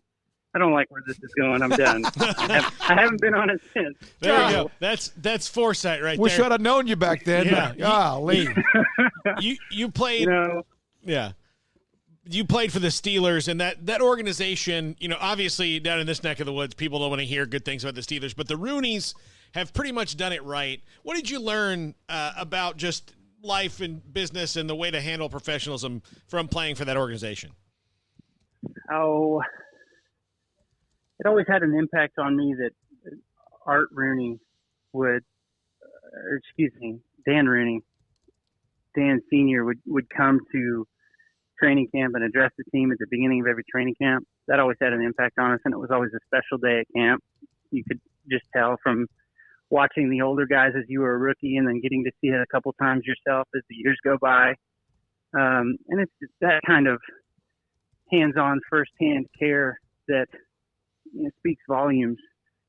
He wouldn't direct deposit game checks. You had to go upstairs to pick up your check because he wanted to sign them all.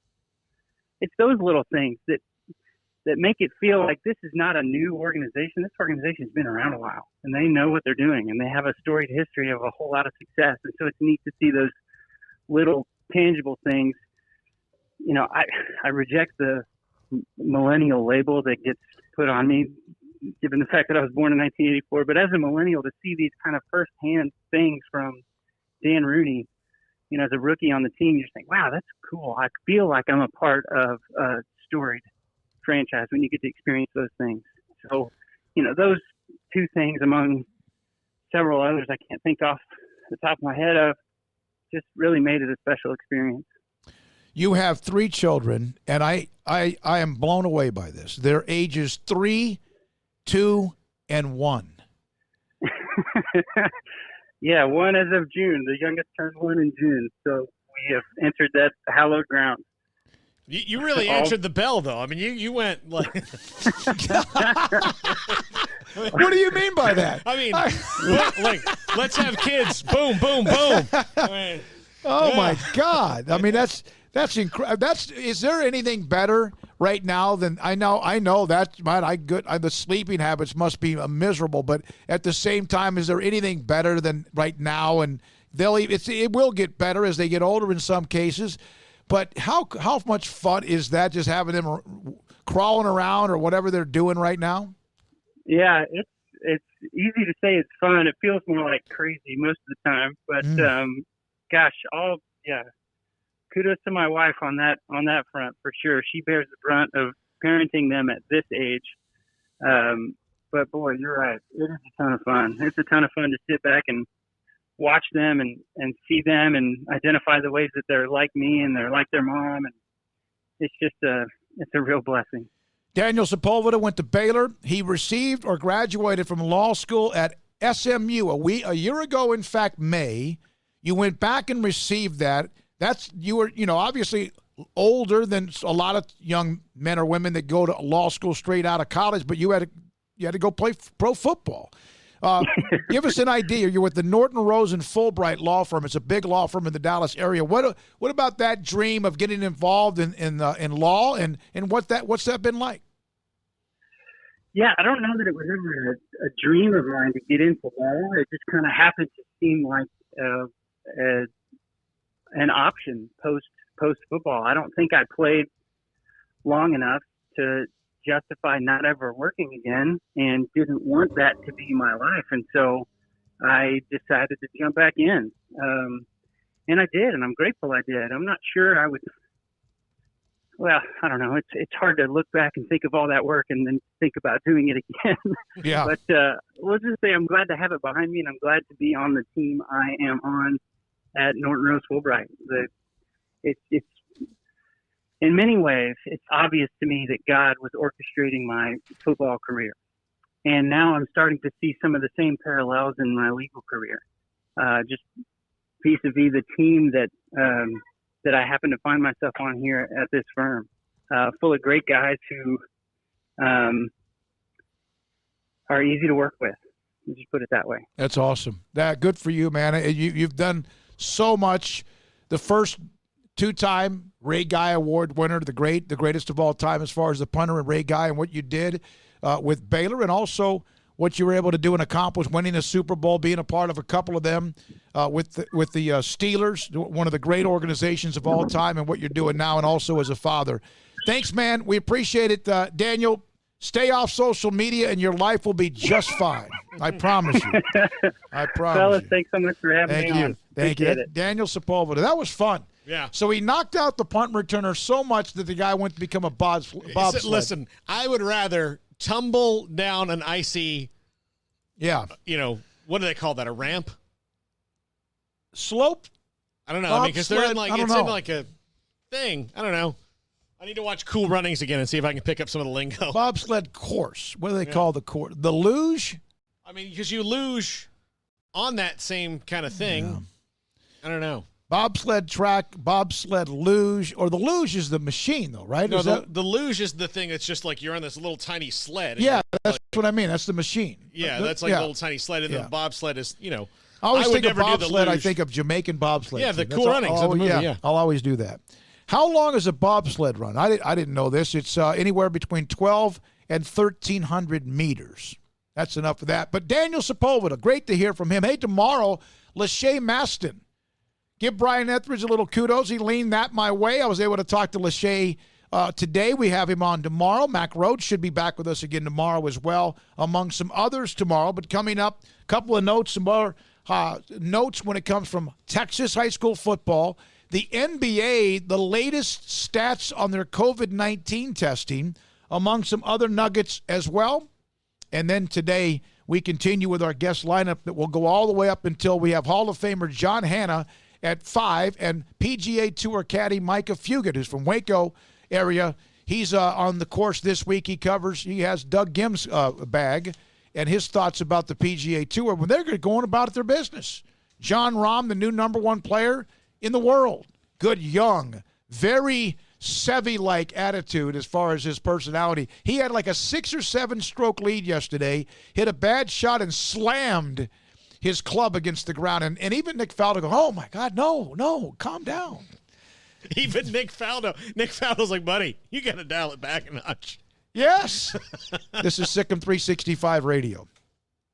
Ideal MRI. Great timing for this because I received this text, and I don't think he'll mind me telling you. Dr. Rob Maxey from Ideal MRI, from the moment Sikkim 365 Radio was announced, from the moment we announced it, Dr. Maxey contacted me.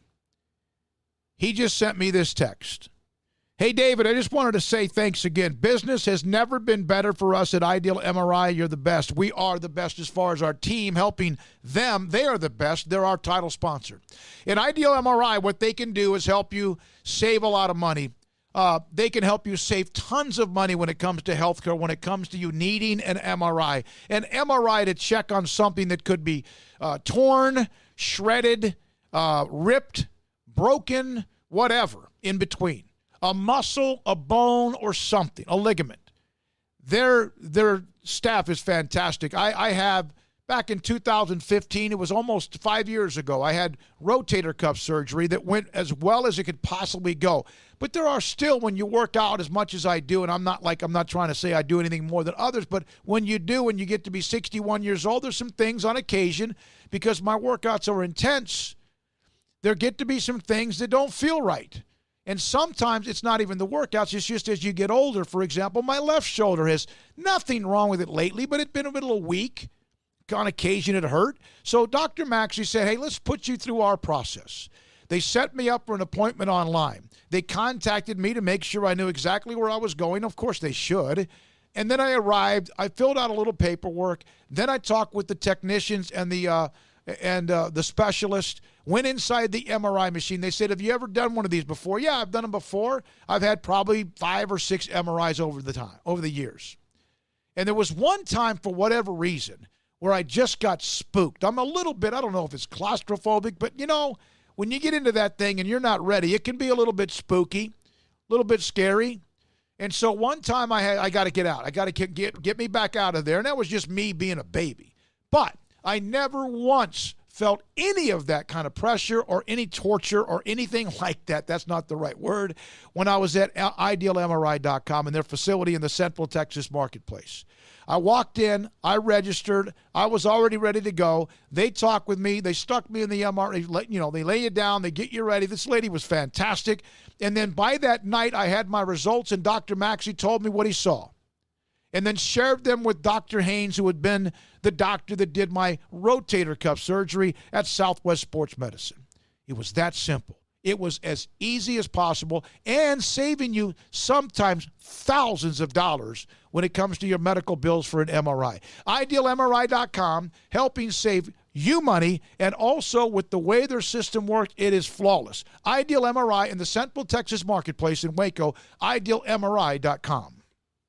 Boozers is the wedding ring store and more. If you're ready to get engaged or already married and want to upgrade your wife's ring for a special anniversary, Boozers is the place to go. With the largest selection of premier quality diamond engagement rings and wedding rings in Central Texas. They have 7 cases with over 300 styles of rings from top designers like Natalie Kay. Choose from yellow, white, or rose gold, plus beautiful top quality loose diamonds. With an in-house jewelry, they can also custom make anything you want. Bring in a picture or draw in and let Boozers create your one-of-a-kind pendant or ring. They can even use some of your old gold and diamond jewelry to create something new. At Boozers, you'll find a great selection of quality timepieces, and Boozers is the place for expert watch maintenance and repairs, too. They specialize in expert Rolex watch repair for fine jewelry, watches, custom work, and more. Go to Boozers on Valley Mills and Lake Air Drive in Waco. Boozers, the wedding ring store and more. Texas board-certified personal injury trial lawyer and Baylor alum David Willis and Baylor alum Parker Willis are ready to help if you or a loved one has been wrongfully injured in an auto accident, SUV rollover, industrial accident, 18-wheeler crash, or were seriously injured by a defective product or recall drug. Call them for a confidential and free case consultation at 1-800-GOT-HURT or visit them at texastriallawyer.com. Principal office located in Houston, Texas. What are you supposed to do when you pull up behind a truck that doesn't even have a hitch? I mean, it's like looking at plumber's crack. Do you cover your kids' eyes, look away, and switch radio stations? Hi, Jay here from Pickup Outfitters, asking for your help to end this embarrassing form of truck nudity. If you have a truck, at some point you need to pull something. It could be a trailer to haul stuff off to the dump, maybe a jet ski, a boat, an RV, a horse trailer, even just a bike rack. The point is, put a hitch on your truck's backside. And at Pickup Outfitters, we actually install more hitches than anything else. Whether it's a receiver hitch, a gooseneck, or a fifth wheel, we'll cover your aspirations to not drive a nude truck. And all hitches are covered by the Pickup Outfitters Lifetime Installation Guarantee. So cover your rear end with a new hitch from Pickup Outfitters on Lake Air Drive in Waco, where we're fighting to end truck nudity in Central Texas. Check them out on our website at createacommotion.com/hitches. Waco's newest gym, Halo Athletic Center, 5725 Bagby Avenue, right behind Region 12 and across the highway from the Central Texas Marketplace, where motivation, inspiration, and hard work are the driving force. State-of-the-art equipment, indoor and outdoor track, locker rooms, showers, yoga and bar classes by Duality Yoga, Bod Pod potty composition analysis, and registered dietitians, all under one roof, where we rise above. Come join the Halo Athletic Center and be a part of the change. Your change. One size fits all. That may be all right for an adjustable belt or cheap sunglasses, but when it comes to your financial needs, no one wants a one-size-fits-all strategy. Ben Erlinson, your Edward Jones financial advisor, knows that his most important goals are yours. That's why he takes the time to understand your needs, knowing you. That's how Edward Jones makes sense of investing. Ben Erlinson, 100 North 6th Street in Waco, 254-759-8533. Edward Jones, member SIPC. This is Sikkim 365 Radio. Log on to the Willis Law Firm chat room on Sikkim365.com.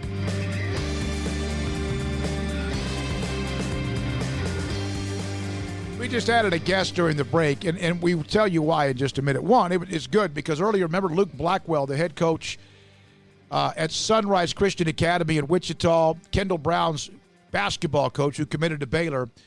I had also traded a couple of text messages with Courtney, who's Kendall's father. We'll tell you in just a second. He's going to join us. But a couple of notes. The NBA, Paul, 346 players have now tested for COVID on the NBA campus since the last time they announced it in results on July 13th. Goose egg. None. So good news on that is good news. Today. Also, Governor Phil Murphy in New Jersey signs an executive order to allow contact drills and practices and competitions to resume today for high-risk sports.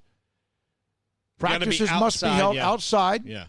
All sports will have to abide by the number of health and safety protocols, but this includes the New Jersey State Interscholastic Athletic Association or the NCAA. They still have to go by their own association's rules and regulations, but that's pretty good news for New Jersey. Yeah, there's no roadblock for them in New Jersey. So Courtney Brown, Kendall's father, who committed to Baylor, when I traded a couple of text messages to him, went back and forth, his son's at a little all-day camp with an AAU team, and then I saw that he retweeted our interview. Then I looked at the picture. I went, is that is that like the New Jersey Nets uniform? So I looked closer. Courtney Brown Sr. joins us now on Sikkim 365 Radio with David Smoke and Paul Catalina.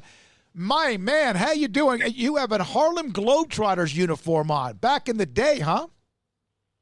Back in the day, yep. What was that like, Courtney? I saw them many times when I was younger, when I lived in Virginia and a couple of other places. What was that like to play for them?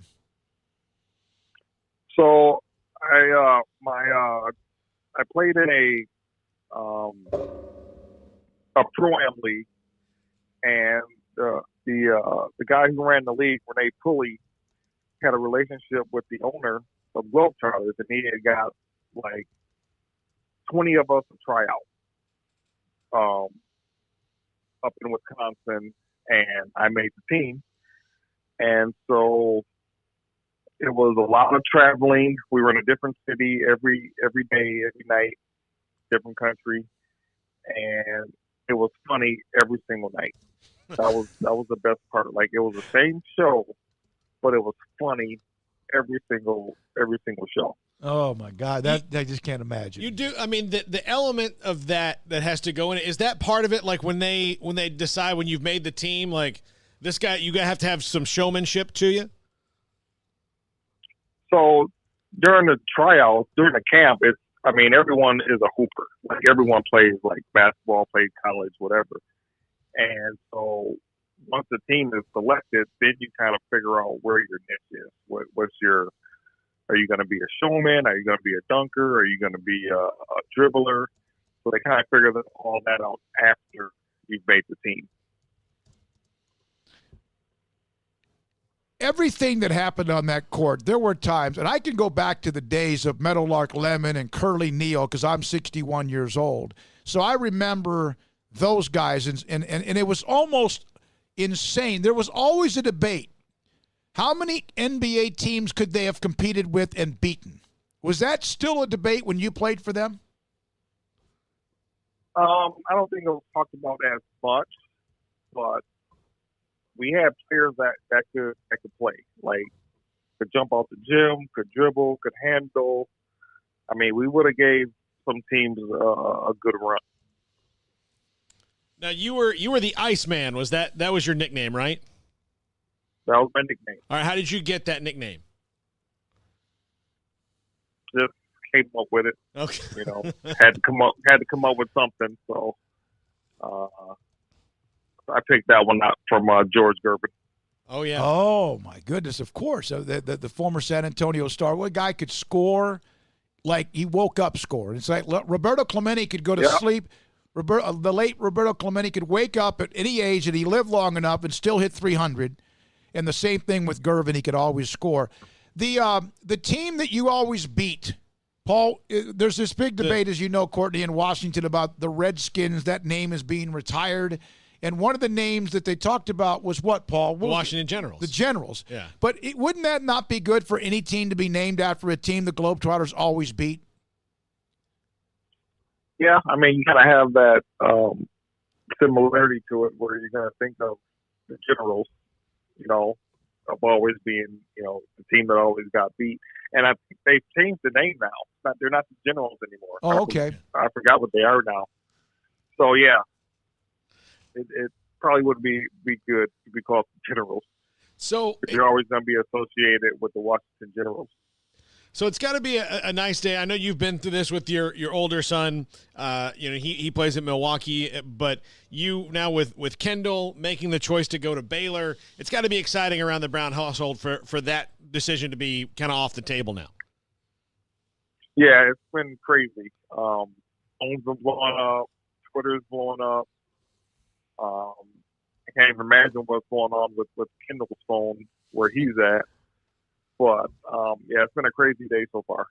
What was it like this? I asked Luke Barnwell, who you helped me get in touch with. I asked him about how this relationship between Kendall and Baylor, Coach Drew and others, how this developed. And Luke has spoken with Scott and gotten to know him very well and had a former player that's now part of Baylor. And so what was it like? What did you see as a father? I'm sure you're very protective, and also you want Kendall to do what he needs to do. What was this like, how quickly this developed between Baylor and Kendall? It developed pretty quick. They had always been in contact with me and us, but they had heard some rumors that, you know, Kendall was 100% committed somewhere else. And so they kind of backed off, like a lot of schools kind of backed off because of that rumor. And so they, I have a personal relationship with Jared Nunez, who's the player coach of development down there. We played together here in Minnesota. And so when he lived here, we played the Pro-Am team together. And he just, kept calling, staying in my ear, just telling me more and more about the program. And because of our relationship, I started to listen a little bit more, and, talked about how they're going to use my son in their offense and how much they're a family. And there's other Minnesota players that went there too, and I look at the success that they've had. And talking with Coach Drew, just, real energetic, high energy guy, down to earth. And the more I talked to him, the more I felt comfortable. And then with Langston Love committee, Kendall's friend, we just started to look at Baylor a lot more and take them more seriously. So Nunez he played with you? He played together with him? Yep, in a summer league. Okay. Mm-hmm. Okay. Yeah, it's been a pretty good so week. We've known each other. Yeah, we've known each other for over 20 years, Isn't it weird how all that, there's this like a spider web, and I use this in a positive way. It's like a networking thing, how sometimes people know each other from whatever it is. And here they are putting together Langston Love, who we had on last week. We'd love to get Kendall on when he's ready and available. And also the young man who's now overseas in Sohan. And it's been, so you mentioned that Langston's a good friend. That makes a difference. How good? Do they play together? Have they played together before? I just know that they know each other from USA. Okay. I don't know if they're on the same team, because I didn't really know Langston. I've heard the name, but didn't really know him. Mm-hmm. And when I said, Baylor got Langston Love, and Kendall goes, yeah, that's my boy. And so I'm like, okay, well, let's start looking at Baylor, and see. Let's dig a little bit deeper into how you would fit into their program. That's really cool. How about that connection that's there? Yeah, I guess players, they take notice. They understand. They're alpha dogs that know each other, and that's great. So what is it like for the family today? What I mean, you mentioned the phone, the Twitter, social media, all that's blowing up. What's it like to have this, as Paul mentioned, it's kind of out of the way, but the proud ability to know that your son is someone so highly ranked, and you have a lot to do with that, and that today was his big day? Today was his day.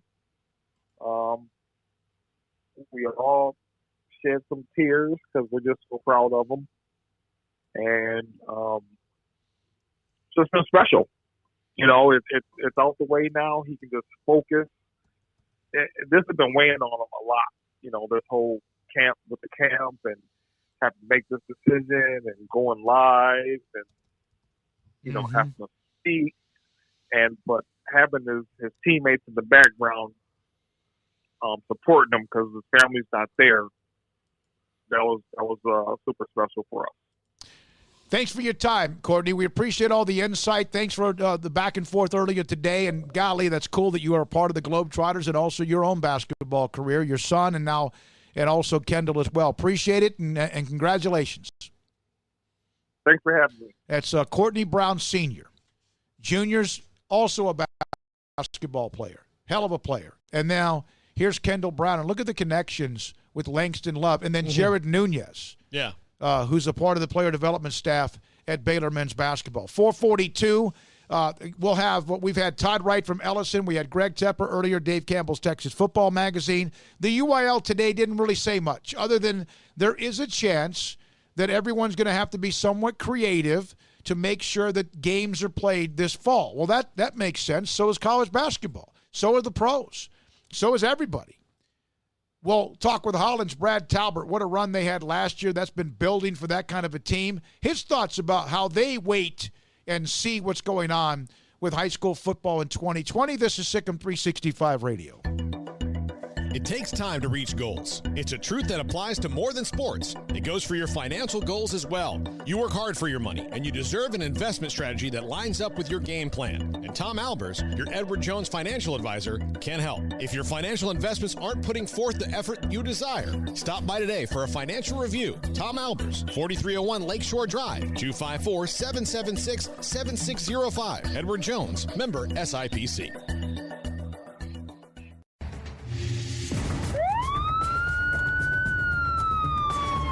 If you or a loved one or friend has been arrested and you can't afford bail, trust Terry and Chase Chapman at Chapman's Bail Bonds, covering Waco and McLennan County for over 25 years. Chapman's can bail you out anywhere with experienced, knowledgeable local agents who are committed to serving you professionally, respectfully, and with the highest integrity. Chapman's understands your privacy is important. Your freedom can be secured fast when you use Chapman's Bail Bonds.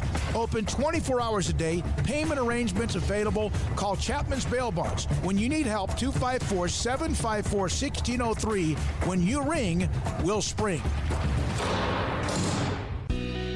Let Camille Johnson Realtors guide you seamlessly through the process of buying your dream home or selling your current one. Commercial, farm and ranch, or residential, Camille Johnson Realtors can smoothly and successfully lead you through any transaction with a team of 24 experienced agents who are excited about serving you. Camille Johnson Realtors services the entire greater Waco area. If you're in the market to buy or sell, contact Camille Johnson Realtors, 104 Midway Center in Woodway, or find them online at www.camillejohnson.com. Camille Johnson Realtors, elegant, charming, warm. Welcome home.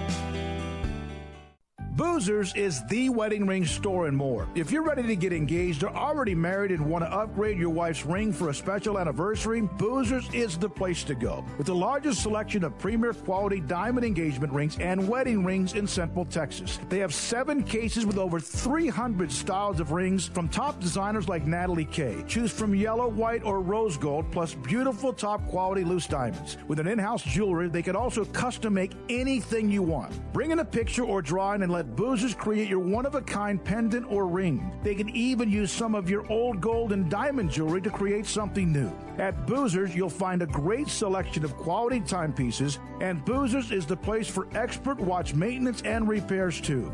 They specialize in expert Rolex watch repair for fine jewelry, watches, custom work, and more. Go to Boozers on Valley Mills and Lake Air Drive in Waco. Boozers, the wedding ring store and more. In great times or tough times, you always feel better working with someone who's there for you. When it comes to great banking, people here count on the First National Bank of Central Texas, here to help you, your family, and your business. Personal banking via phone, desktop, tablet, and drive-through. And business banking tailored for all situations, including yours. Amazing tomorrows from the First National Bank of Central Texas. Familiar faces making local decisions. Member FDIC, Equal Housing Lender. This is Sikkim 365 Radio. The 4 o'clock hour is sponsored by Boozers Jewelers, the wedding ring store, specializing in custom jewelry and repair, all in-house. On behalf of the Greater Augusta Sports Council and the Awards Committee, I am pleased to present the 7th Annual Ray Guy Award to first-time repeater Daniel Sepulveda from Baylor University. This segment on Baylor Athletics on Sikkim 365 Radio is brought to you by Richard Carr Buick GMC Cadillac, located at the Imperial Drive exit off Loop 340 in Waco. Proud supporters of all Baylor Athletics. Here's David Smoke and Paul Catalina. 5 o'clock hour, Pro and College Football Hall of Famer John Hanna, Alabama. A dude now. And also with the Patriots. Micah Fugit, PGA Tour caddy, will join us today at 5:30. He's on the Gims bag now. He used to play at Texas. And then we'll also have a little bit from Larry Fedora, Baylor offensive coordinator. Paul listened to the virtual coaching clinic, the Texas High School Coaches Association clinic, the virtual, and some notes from Larry Fedora. We'll have that here in the 5 o'clock hour. We're now joined by Brad Talbert from Holland. What a year. 13-1 a run. You could see it from the very beginning how good they were doing. You could see that really building 2 or 3, 4 years ago. He joins us on Sikkim 365 Radio. Brad, thank you very much.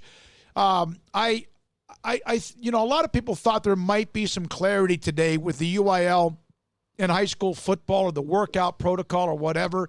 Nothing really is said, so to speak. Is that good news or disappointing?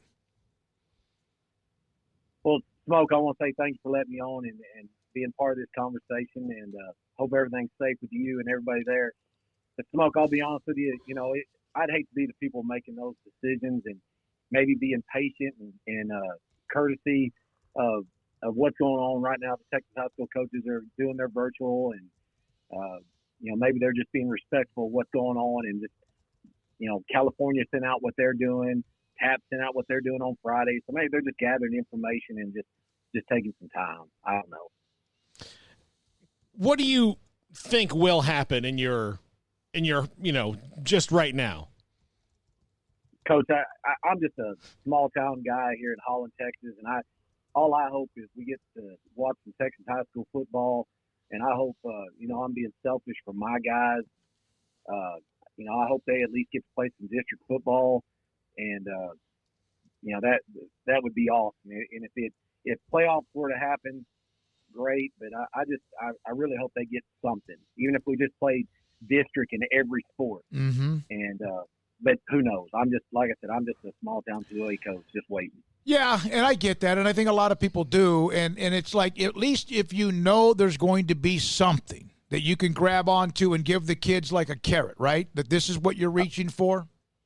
Amen. And Smoke, I'll tell you, not just the kids, but I know this may sound selfish, but, parents and grandparents. Yeah. And, they sometimes that's what keeps people hanging on. And it's just it's a tough time right now, Smoke. Yeah, there's no question. How are the young people are resilient? They're more resilient than I'm sure maybe we are. And you always hear about youth of America and all that. That's been going on. Everyone says that about each generation, but they are very, very resilient. How have yours handled this? My guys have been doing great. We've had great numbers in the summer. And then I had to drop off my junior high kids from coming, and that upset some people. And I live right in the middle of town here, and I'm getting gas or seeing people. They're at the post office, and they're like, what's Talbot, and and they care and they want to be here. Our kids want to be here, and they want to continue, and they want to go. And I've let it known. And, if you feel uncomfortable and you don't want your kid here, there's no harm, no foul. And I'm not going to sit them. I'm not going to yell at them. But I've had good numbers, and I think that people here want to go. You have a game scheduled with Riker, and now you know what Taps is going to do. So I guess that game won't be played. Depending on what the UIL decides to do, would you, if in fact things are status quo, would you like to be able to replace that? And do you feel like other teams that lose games might have a chance to then say, okay, we'll play you on September 11th? Well, Smoke, that's all I've done today is I've called 3 schools today and saying, hey, and they don't really want to commit to them, so I've communicated with 3 schools today to see if we can do this. Mm-hmm. And we're really just going to wait and see what UIL says. But yes, sir, that I've been, we wanted to play Rocker, and I've known I coached Coach Holcomb at China Springs, so we were kind of getting back together. But it is what it is, and if I can find a game, great. If not, then we'll move on. You're in a district with Brad Talbert, head coach at Holland, with us on Sikkim 365 Radio. You're in a district with 7 teams. That would give you at least 6 games if that was the minimum. What would you feel like, though, if you were in a district with maybe 5 or 4 teams like some do in Texas? I just think coaches are going to have to be creative. And Smokey, you know this more than I do. Maybe people play their district twice. Yep. Maybe they just, just ideas. And that's what, coaches and admin, they're smart people and they're creative people, and they'll find a way for their community to get the best. Well, I was a part of that in a way, not me personally, but broadcasting the games when I did the larger schools in East Texas. It was Lufkin, Longview, John Tyler, and Robert E. Lee, what was then Robert E. Lee, and that was it. They got separated from Houston to the south. They got separated from Mesquite and Garland to the north and the east, or the west. And you know what they did? They played each other twice. It was an amazing 6 games. I mean, it was a sledgehammer. It was fantastic, and they did that for 2 years. So, yeah, that could possibly happen. Yeah, people may gripe at the beginning. The kids just want to play. and they don't care. They just, coach, who we got next, and they just want to compete. Mm-hmm. You had a hell of a year last year, and I know it didn't end the way you wanted. You had a great team. At 13-1, you had a fantastic team. How much does that fuel the offseason, even though the offseason's been strange? And how much does it still hurt? Smoke, we've been whooped by Refugio twice now. We just can't get past those guys. And there's a reason. I think I looked up, they've won more playoff games than anybody in the state of Texas. And, they're in the state championship, it seems like, every other year. Mm-hmm. But we've done some good things here, and our kids got some. One thing with this senior class is this senior class, they didn't lose a game in junior high, and they had some really important roles on these last two teams, and it's their turn, and they're kind of excited because it's going to be look a little bit. We're changing offenses. We're going to stay in our same defense and our same special teams, but they want to say, Coach, we can do this, and I hope I get to see it. It'll be fun. Your kids working out this summer and what you've gotten to see, how enthusiastic have they been, just because it is any kind of community activity that you can do? Oh, they're going hard. I've had great numbers, and I've been very pleased. And I always tell my coaches, and say, let these skills start happening. I don't want to get mad in July, but my attendance has been great from the kids and from the coaches, and my junior high kids are upset they can't be here. Mm-hmm. So it's been good here. Marshall Mays is a young man you listed as a college prospect. He's a dude at 6'4", 290. How good is he? He's real good. Last year he got to play a lot. I started as senior, but really Marshall got to kind of come in and finish things. And then whenever we had a big package, he would come in and he played a lot in that package because we had some nice sized linemen. But I think with Giovanni getting a lot of looks, that people kind of saw how big this other kid is. Mm-hmm. And he's raw, but he's very smart. He's very intelligent. He's not mixed a workout, and he gets here early and he stays late.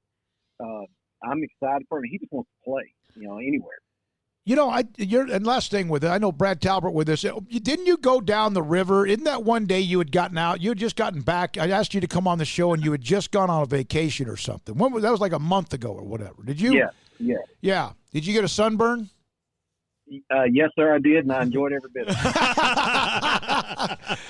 Yeah. You have this. I want you to listen to this. You talk about Central Texas blood. Coach Talbert has been at 8 years at Holland.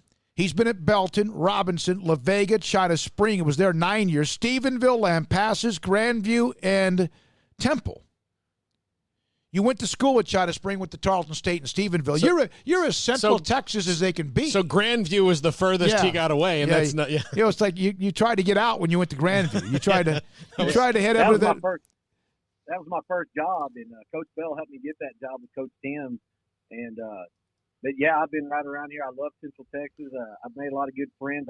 I don't get, now that I'm in the 2A, I don't get to see a lot of those guys anymore.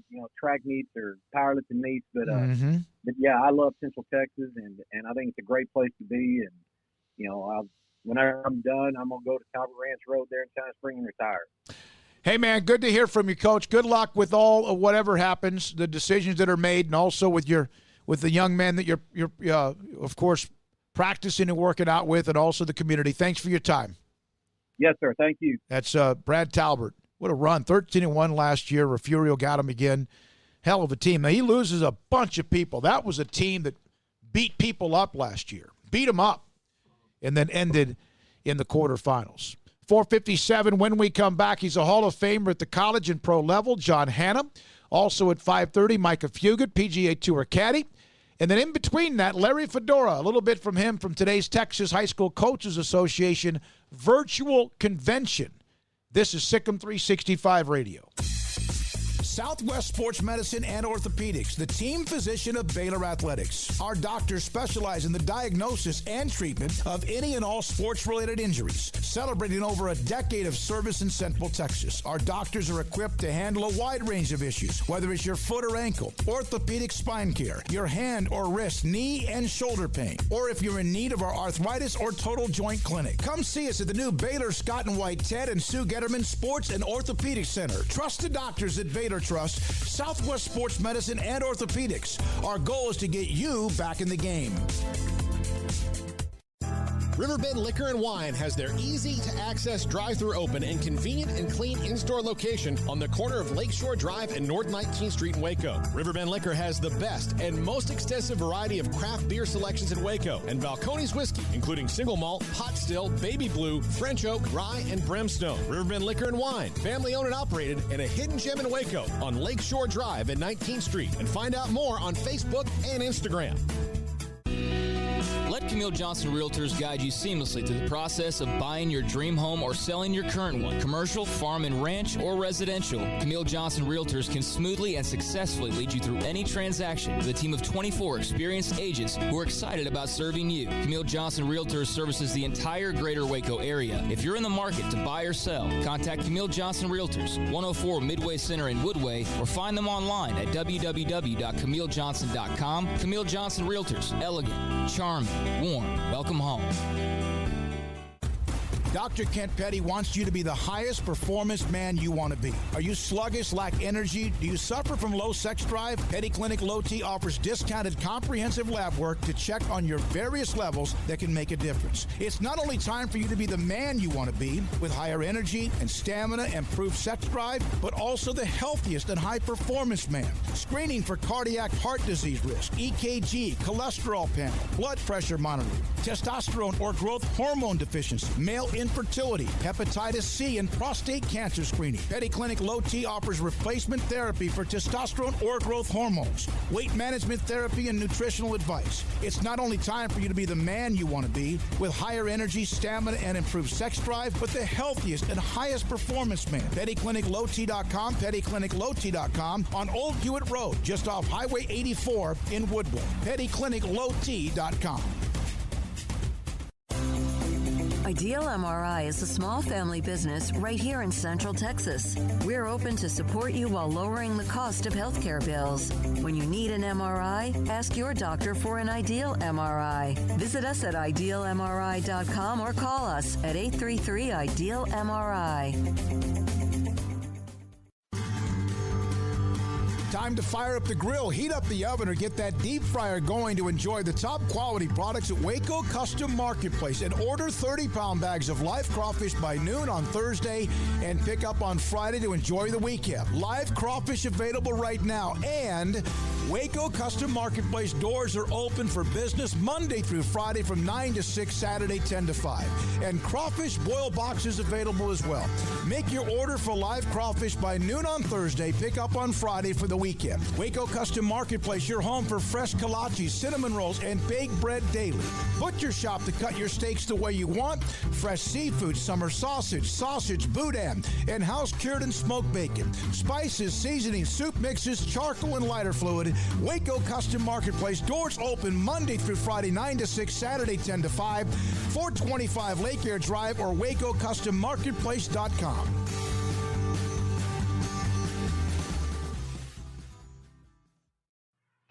This is Sikkim 365 Radio. The 5 o'clock hour is sponsored by Edward Jones Investments with financial advisor Brad Wilson. Investing is time and experience back to you and your money during today's changing times. Edward Jones, making sense of investing. Here's David Smoke and Paul Catalina. One quick note, Terrell Bernard, linebacker from Baylor. He's a part of all these various watch lists. He's also now a part of the Butkus Foundation Award. The Butkus Award, his second or third watch list that he is a part of and will be a part of even more. We'll hear from John Hanna, the Pro and College Football Hall of Famer, momentarily. The last couple of weeks when I've tried to get him on, he's talked about baling hay because it was that time based on the weather. Let me read this if you don't mind. I don't think Richard will mind either. Sam Carroll out of New Mexico, remember, committed one of the first commitments to Dave Aranda as far as the class of 2021. He goes, Smokey, wanted to let you know I enjoy the show. As a native from Iowa, I always used to listen to Hawkeye podcasts when working out. After my son committed to Baylor, Sam, I've completely switched to being a Baylor fan and a Sikkim 365 listener. As an active duty Air Force member, I really enjoy the stories about being a military brat. All the best. Keep up the show going. And also, it's really good. That's from Rich Carroll to everybody as a part of Sikkim 365 Radio. We're not getting him? Yeah, I left it. He's got a call screening service, and I've left him a message. So. Yeah, he does. That's what I want to know. How do you get that? So you call John Hanna, and a lady, like a almost like it's a recorded answering machine, and it doesn't knock you out, but it says, "Who are you and what do you want?" Yeah. So basically, it keeps the spam away from you. I want to ask John. I got to ask him when we get him. That's one of the questions we have to ask him. It's a great thing. I would love it. I keep getting a spam risk call from Clifton, which of all the places. Well, I've got one that I don't know what to do with this either, and it happens. It's like a bunch of kids, and it could be like 15 or 20 80-year-olds. I don't know. Yeah. But it's a number that's very similar to mine, and it pops up, and it's just nothing. Basically just garbage, or a link that's nothing, or just like Chinese. Yeah. All right? And it's got all these numbers. They're all repetitive, and they're all near my cell phone number. I've blocked each one of those numbers. Yeah. I've had to go into each one of them and block them. But that it comes back. So it's got to be something.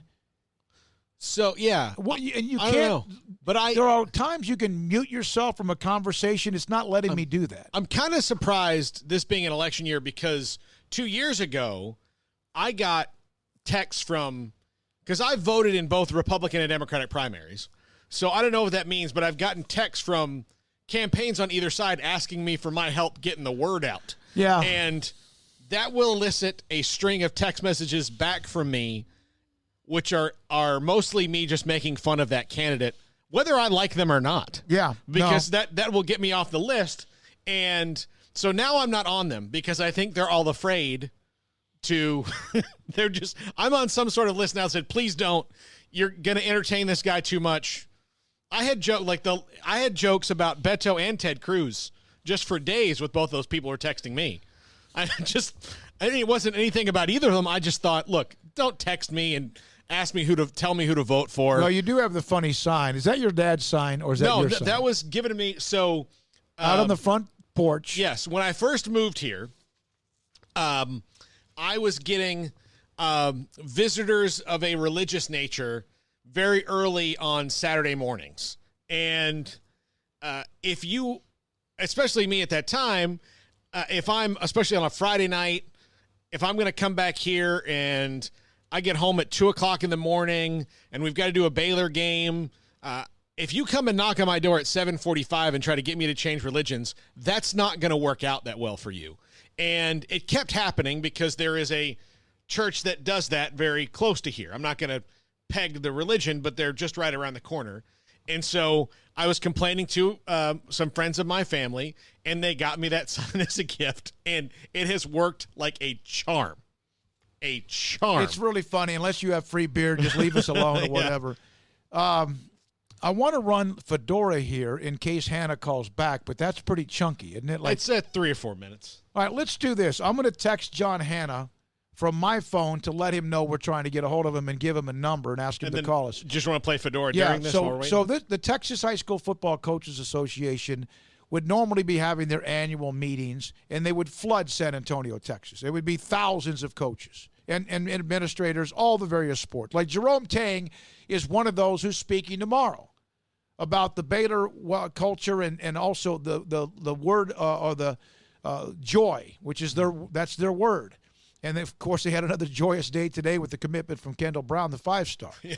And there's Tom Herman, and there's Gary Patterson, and there's Dave Aranda, who spoke earlier today, Larry Fedor spoke earlier today, and there's others, new coaches, Jeff Traylor at UT San Antonio, and there's even James Franklin or Ed Orgeron. Mm-hmm. There's the guy at USC, Clay Helton, Graham Harrell, who we had on last week, a bunch of these guys, and a lot of high school coaches as well, like Hank Carter, Lake Travis, whatever, Kevin Hoffman, was going to, and when they decided to shut down the convention as far as in person, he then was able to back out of that, and he's the happiest man on earth.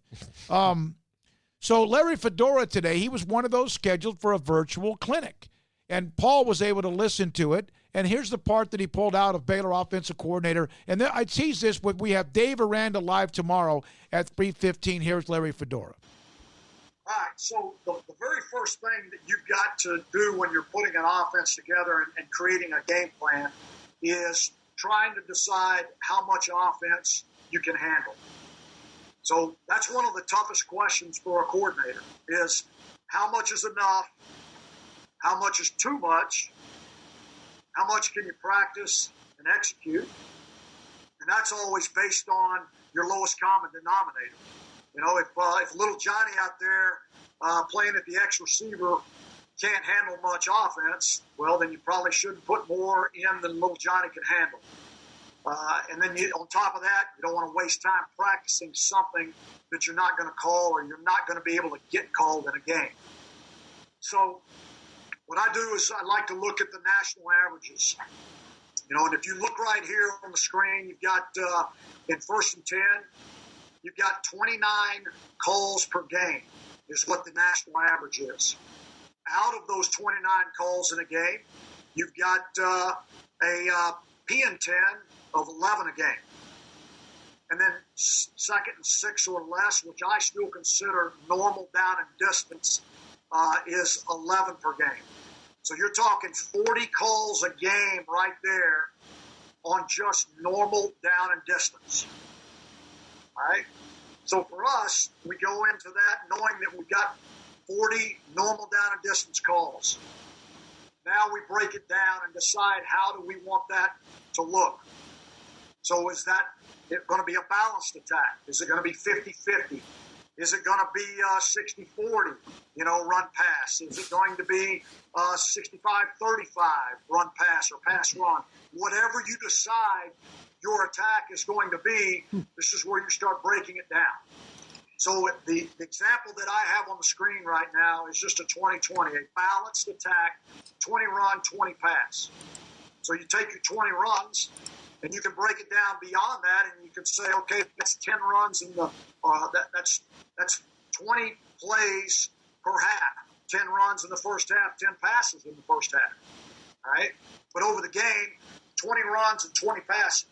Now within those 20 runs, whatever your style of offense is, whatever runs you have, you get to decide, what they're going to be, what they're going to look like, how many inside zones, how many outside zones, how many counters, how many options. Whatever your style of offense is, you get to decide what those 20 runs are. So that's Larry Fedora, Baylor's offensive coordinator, at that virtual coaches-type clinic seminar today at the Texas High School Coaches Association. Everything's gone virtual, and he was a part of it. Dave Aranda, who will join us tomorrow, Baylor head coach, he was a part of it as well, along with others, as I mentioned earlier in the segment. We're now joined by College and Pro Football Hall of Fame lineman, thought of as perhaps the greatest offensive lineman to ever play the game, in the words of a Bear Bryant or others. John Hanna joins us now on Sikkim 365 Radio with Paul Catalina, and I'm David Smoke. John, you were underneath a tractor just like in the last few minutes. We couldn't get a hold of you. That was why? Yeah, I got through Baylor and Hay the Monday, and so I needed to change the oil and stuff. So it's the end of the day, last thing. So I decided to change the oil and the filters in this big green tractor. Oh my God! You told me a couple of 3 weeks ago when I reached out to you about trying to come on the show, which we appreciate your time so much. We had you on one year. I think it was Radio Row at the Super Bowl. But right. You told me, hey, I got a couple of very important weeks. This is when I'm baling most of my hay. Is that now? I'm not a farmer. I'm not into agriculture, but I see all the beautiful wheat or corn or whatever it is. Is this prime time to bale your hay? Yeah, I mean, usually you'll get 3 to 4 cuttings here in Alabama. We've got I got one field that, it's primarily Bermuda, but with all the rains we've had this spring, it's a lot of crabgrass. And then I got some Bahia. So I got Bahia, Bermuda, and a little crabgrass thrown in between the stalks of the other. There's a city over here called Mejia, right, Paul? Yeah. That's not what you're talking about, but Yeah. there's a city right just about an hour from here or so, a little bit less than Oh, that. really? Yeah, I Mejia. wonder if that's where the Bahia grass came from. I'm not sure. We'll have to look that up. So I know it's a warm weather grass, so it makes sense. It could have. it could be. When you were, and there was a no-brainer, you were going to be a Hall of Famer. And when that call comes, and back then, now it's changed. It's become like a primetime event and all what goes on. Was it a phone call? Did they tell you needed to be wherever it was, or were you at a hotel room? You got the knock on the door. Can you take us back to that day? Yeah, I was basically I was down in Tampa with my brother Charlie, and at his house, and I was sitting there with him. And Will McDonough gave me a call and told me I'd been elected into the Hall of Fame. So it wasn't now where they walk around the hotel room and you sit there nervously and wait. No, we just sat there in the room. We were watching TV or something when Will called. It wasn't, but we were just kind of having fun. And it was funny. I mean, the big thing is these receptions these guys have now. They have these huge tents and thousands of people. The way we celebrated the night after my induction is I went to my hotel room with my mom and dad and brothers and my high school coach and his wife. And that was my big night out. Now they have these, like when Jerry Jones was enshrined inducted, they had this party that cost millions and millions of dollars. Of course, Jerry's got all the money in the world, but it's gotten to the point where there's like everything's a Super Bowl party type mentality. We're going to bounce around a little bit. John Hanna, great player from Alabama, obviously pro in college football Hall of Fame, played with the Patriots as well. Alabama last week walked into the state of Texas. And the week before that, they got a linebacker. And, of course, obviously, Nick Saban at Alabama have an incredible run going.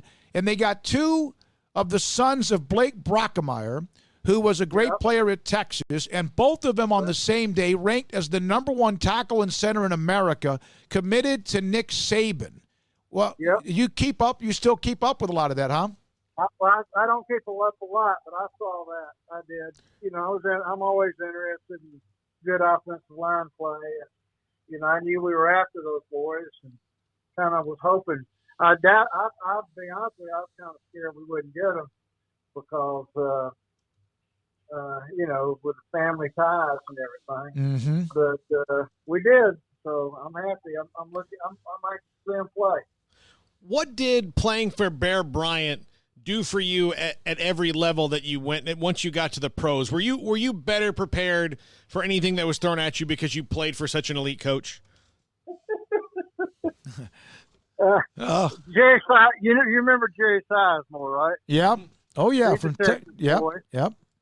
Well, he and I came out the same year, and we'd both come out of the wishbone, and we were laughing because we had to learn how to get in the stance when we hit the throw ball. We didn't even know how to get in the 3-point stance. We'd always been in the 4-point stance. Oh yeah.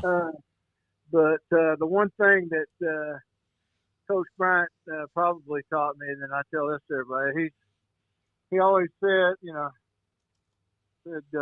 you may get beat in the first quarter, but you keep going, keep fighting. He says, you'll win at the fourth quarter. And I guess he kind of convinced me that, if you work hard enough, there's a lot of people out there that are better than you talent-wise, but it's up to you whether they outwork you. And I guess I always felt like I could outwork most of the people I played in front of, or at least try them anyway. Could you tell when you took the Will the will of a player who you were blocking, whether it was in college or the pros? And I'm not saying that guys gave up or whatever, but could you tell if you were in their head or you were just physically dominating them and they knew it and there was not much they could do about it? Some, yeah. I mean, it wasn't always, but yeah. I mean, you knew that there were people who knew that you had them. You know what I mean? Mm-hmm. And they knew it too. But there were also guys that, it was like Randy White from Dallas, the Joe Klecko. Yep. All those guys. There were guys like that you just knew it was going to be an all-day sucker, and they weren't going to quit either. Howie Long, same way. Yep. Just total intensity the whole game. So you just kind of fought them and fought them and fought them. But there were those that I don't know if you got in their head, but they got tired. Yeah. Yeah. And they weren't willing to. There were guys that just weren't willing to pay the price, so to speak, to win, I guess, or try to beat you. They're more concerned about them being tired than they were coming after you, so to speak. How did you miss just 5 games in 191 games in that violent of a sport? Xylocaine. Okay. Yeah. Novocaine. Yeah. What are you? Anything with cane in it, right? No. Not everything, but yeah. Wow. Do you feel? Yeah, that's the way it was back then. Yeah. I mean, it wasn't.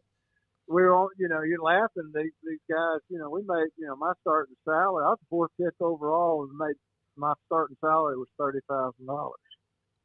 So, it was a whole lot different back then. And there's only 800 guys in the league, roughly, and you knew that a guy who was behind you was just as good as you. And the last thing you wanted to do was sit on the bench and allow him to show his stuff. He might be paid a little less than you, and they'd give him the job instead of you. Mm-hmm. So, you wanted to be out there on the field all the time. And it was kind of a badge of honor. A lot of guys kind of took pride in playing hurt back then. Did you when you played in all those games, do you still have anything from the years you played? You have a football injury that bothers you today? I got a couple. I got a couple of shoulders that are not real great. My arms tend to fall asleep when I get them in certain positions. And then I got a left knee that's pretty rough. Mm-hmm. But other than that, I'm okay. I hadn't had to get it, and I don't want to get it. I'll wait until I can't walk at all, and then I'll finally get it replaced. But right. I know I've got to get it replaced at some point. You didn't win the Super Bowl the year you went, but you were there. How much did it help that at least you were able to play in one before you retired? Well, I guess it was. I was glad. When I played in it, though, I was disappointed in it. I think. I think the thing that we took away from that is, we were the first wild card team ever to go to the Super Bowl. So that was a good thing, and that made a lot of a positive impression. I was glad to do that. The reason I was disappointed is it just took so dang long to play the game. I was kind of a guy that liked to be up. I like to be keep just intense. Well, you go out and you warm up. By the time you go back out to play the game, you got to warm up again, and then you got like an hour halftime, and then it's hard to keep. It wasn't a football game; it was a production, and so you almost have to go back the second time to learn how to pace yourself and get the tempo, so to speak, because it was so long and so drawn out. You were able to play for the same team your entire career. Most guys now don't get to do that. I mean, it's not even not even close. I laugh at you. Yeah. I'm 393, brother. There was no free agency when I played. If the team had you, they got you. Yeah. Yeah. The only alternative you had was go to Canada. That was it. And that's just not the same thing. Yeah, no, it's that's not. So that's yeah, not you the didn't. same- You had yeah. no leverage. So again, that $30,000. You just. So what? I mean, what was negotiating contracts like back then when you didn't have the leverage of I can just go somewhere else? All you could do was hold out. It was you either held out or you took what they gave you. And then that wasn't a whole heck of a lot of leverage when you held out. But at least they if they wanted to, they'd maybe come to the bargaining table. But it was different. It was different. Now they're paying 55% of affordable income. I think when I played, they were paying 20-something% is all, and which was a little outlandish. I thought they were making big money with us. So, but finally in '93, Upshaw, who. I don't always agree with everything Gene did, but he did a good job in helping the boys out get free agency. That's for sure, because the guy, Ed Garvey, who was the union rep before that, sure didn't want it because he always, that was the first thing. Every time we sucked when I was playing, what guys wanted was free agency. So usually, your good players get drafted by sorry teams, right? Right. And and the reason they're sorry is because the owners don't want to really win anyway. They're happy to cut payroll. And maybe they get too far down, maybe get at least into the playoffs where they're contenders, and then once they get the season tickets sold back then, they'd cut payroll again. So it was the only way that we could get to an organization, hopefully, that had a shot, that wanted to go to a game, wanted to go to the big time game, And but I was just a part of it. And finally, Gene, he fought hard and got the free agency. And the boys today should be very appreciative for what he's done for them. Yeah, there's no question. And obviously, there was a battle. Not Wounded Warriors. There was a group that I remember that this is maybe 18 to 20 years ago that started coming to Radio Row, the Super Bowl Radio Row, when we met you the first time, about former players getting better benefits. Do you feel like that's happened now with that too? Matter of fact, that happened this year. The current players and the unions got behind it, and they gave us a very sizable pension increase, and it was nice. I was tickled to death with it, and glad for it. And if COVID's going to hurt us, but if they hit certain amounts of revenues, we're going to get an increase over that. So yeah, we got a real benefit. Now, I think Riggins got involved with that. He and his wife, I kind of steamrolled that and got behind that and got people going. And if you ever see him, tell him that John Hanna thanks him a whole lot because it sure does help the benefits. No question. Appreciate it. Paul, anything else? Nope. John, go get underneath that tractor. My God, be careful. Don't play 13 years of pro football and let a tractor end you. Okay, be smart about that. That's an all-day sucker right there, as you said. I've been around tractors longer than I've been around football. Yeah, I know. I got a feeling, man. Hey, thanks a lot. We really appreciate your time. Good luck with all that, and stay safe. Thanks, John. Thank you. That's Hall of Famer John Hanna. I'm going to put that up on Twitter. It was going to be an all-day sucker. That's my favorite part. Howie Long. Howie Long or Klecko and Randy White. Randy White. It was going to be an all-day sucker. I wish now we need to get Randy White back on so I can put that clip on there. That was going to be Oh, my God. Baylor Athletics has released the latest COVID-19 testing update. Unless I'm wrong, this is a fantastic update. Well, so 41 positive cases overall since June 1st. But, Paul, only 4 active cases, and there were 4 new cases. Yeah. And 4 symptomatic, 4 asymptomatic. So 4 active cases. Yeah. Going on at this time. Now, there's some tracing that will attach to others who may have been around others, but 4 new cases, which does that mean that the new cases... And not all of them are here Yeah, yet, exactly. So. They could be even off campus. Remember, basketball, I mentioned this, that college basketball coaches could start being on the court with players today. Baylor will have their college players, basketball players on the court earlier next week. All right, when we come back, 5:28, we hear from Micah Fugit. He's on the PGA Tour. He's a caddy. Caddies for Doug Ginn, played at Texas. He's been with Billy Horschel and Bryson DeChambeau. Couple of characters, huh? He's next on Sikkim 365 Radio. Are you in the market for a new home, or are you trying to sell your current home? Well, if you are, contact my good buddy Lance Donaldson of the Donaldson family team, brokered by eXp Realty, and let them be your go-to source as you search for that perfect home.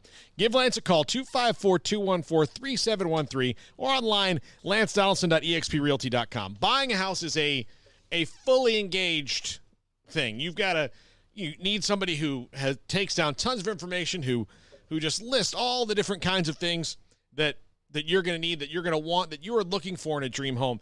And there are things that you may not even think that you want, or that you can even wrap your head around. Well, a realtor like Lance can take you around. He's going to hear that. He's going to find you your dream home, and he's just a great guy to hang out with anyway. So if you're going to be spending a lot of time in your off time going around to houses and walking around, you want to be with somebody who is fun to be around and nice to be around, and that's certainly Lance Donaldson. Go online, lancedonaldson.exprealty.com, or give him a call, 254-214-3713.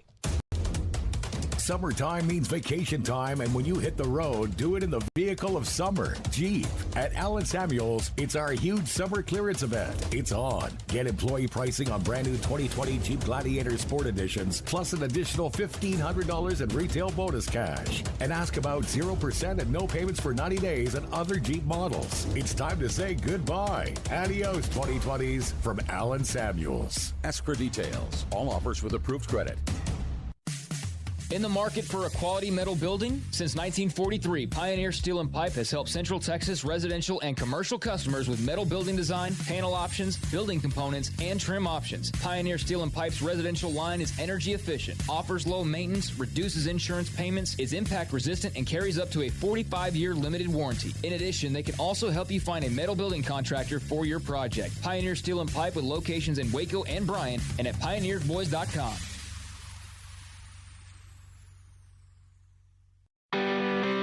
Do you love Friday Night Lights? Would you like to have a bigger role than just watching the action to ensure the games are played fairly and safely? The Waco football chapter of the Texas Association of Sports Officials, or TASO, can make that happen. The 2020 Texas high school football season is right around the corner, and we need you to be a part of it. There's a shortage of officials across the state in all sports, and you can help. If you love the game and want to be a part of the solution, you can help our local student athletes continue to participate in games they love. Never officiated before? Don't worry. Waco Football Chapter can help and prepare you to make the right call. And right now, Introduction to Football Officiating class is accepting registrations. Make your first grade call today by looking us up and contacting us on Facebook at Waco Football Chapter or at our website, wacofootballchapter.com. Find out more about the Waco Football Chapter of the Texas Association of Sports Officials, or TASO. Go to wacofootballchapter.com.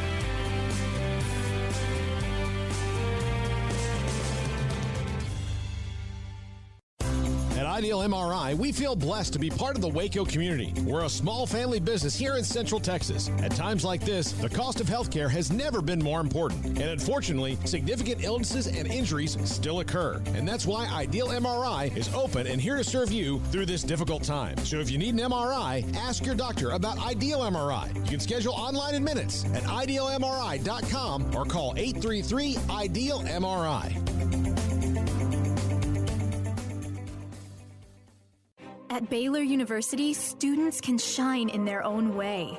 Or should we say their own ways, because there's no limit to the ways Baylor students make the world a brighter place. Whether they're leading a student organization or following a higher calling, getting advice from faculty, or taking part in world-class research, pursuing their dreams, or working toward their dream job, students find their place to shine at Baylor, where lights shine bright.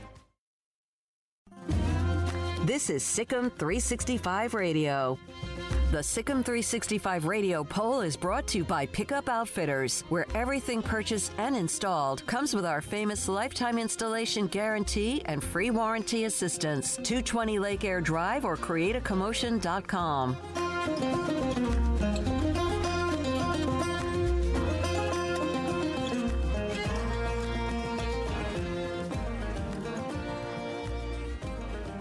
Here we go, the stretch drive of Sikkim 365 Radio on this Monday, July the 20th. PGA Tour at one of the most beautiful places, the Memorial Tournament.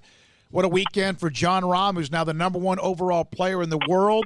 That course was, my goodness, yesterday, one of the hardest courses, one of the hardest rounds of golf in a long, long time. The Arnold Palmer's Invitational would do that to a few people among probably some U.S. Opens, but they now move on with the tour. Micah Fugate, he's our guest from Waco, Texas. He's now in the bag of Doug Gim. He's been with Billy Horschel and Bryson DeChambeau.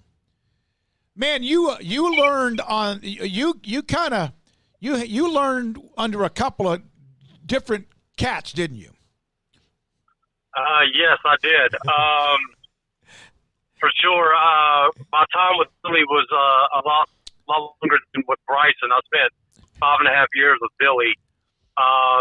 Bryson and I lasted about 9 tournaments, I think, and then our relationship came to an end after that. But yeah, 2 very intense guys on the golf course for sure.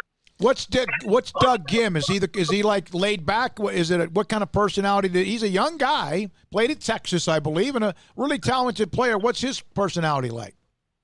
Oh, he's great. Very calm demeanor. Doesn't really get too high or too low. Unfortunately, he's had a bit of a struggle this year. Hasn't played up to his standards. So he's been working hard, and hopefully he can get back to that form that he had when he was at UT. And I'll ask you this, and Mike, I know you're a pro's pro here, but Bryson had a moment in the tournament the other day in that he clearly kind of let his emotions get the better of him, in that he hit a ball out of bounds, then he hit another ball out of bounds, then he hit another one almost out of bounds. What do you do as a caddy in that situation because it could be him, it could be anybody, but how do you bring your guy back to the middle, so to speak, from where he was? Yeah, that's a tough situation to be in as a caddy. I'm sure that Tim, Bryce's caddy, did not want him to hit a 3-wood out of the tall rough 280 yards from the hole. I can guarantee you that. But once the pro has their mind made up that that's the shot they want to hit, they try to pull it off. The shocking thing was that he did it 3 times. He hit his first one out of bounds, dropped, hit that one out of bounds, and then almost hit his third one out of bounds. Yep. I think at some point you have to say, hey, can we just hit a wedge, get this thing in play, and go from there? But, in the heat of the moment, it's a very difficult situation for us K's to be in because, obviously the player is running hot, and then it's important for us to try to pull the reins on them a little bit, but certain situations that just doesn't seem to work out very well. So, I'm sure that was all. Hopefully, that was all on Bryson. It was just a very bad decision. I was actually watching that tournament live when that happened, and I could not believe that he kept trying to hit the same shot over and over. And I think even one of the announcers or somebody on Twitter or somewhere, they were like, "Hey, this looks like Tin Cup." Yeah, that's exactly what it reminded me of. But it was a very bad situation for his caddy to be in because it's very difficult on us when stuff happens like that, and then things start moving. It seems 100 miles an hour, and it's hard to, slow things down and just say, hey, let's stop. Let's back off and think about what we're trying to do here. Yeah. So, What is the protocol of what you should or shouldn't do? I mean, everyone's got their own personalities. He runs hot, obviously. Horschel, you made some great money with Billy as well. But at the same time, when is it like you're either there or you're when spoken to? What's that like? Is it depend on the player? It totally depends on the player. Absolutely. Most of the time, you let your player do what they want to do. You don't want to try to get in the way of it. But unless you think they're trying to do something really stupid, that's when we need to step in and say, "Hey, let's think about this. What are you trying to do? Where are you going to hit this ball with that club?" And it's happened to me several times over the years where things go very wrong. But it's like I said, it's difficult for us in certain situations, but that's just the way it is sometimes.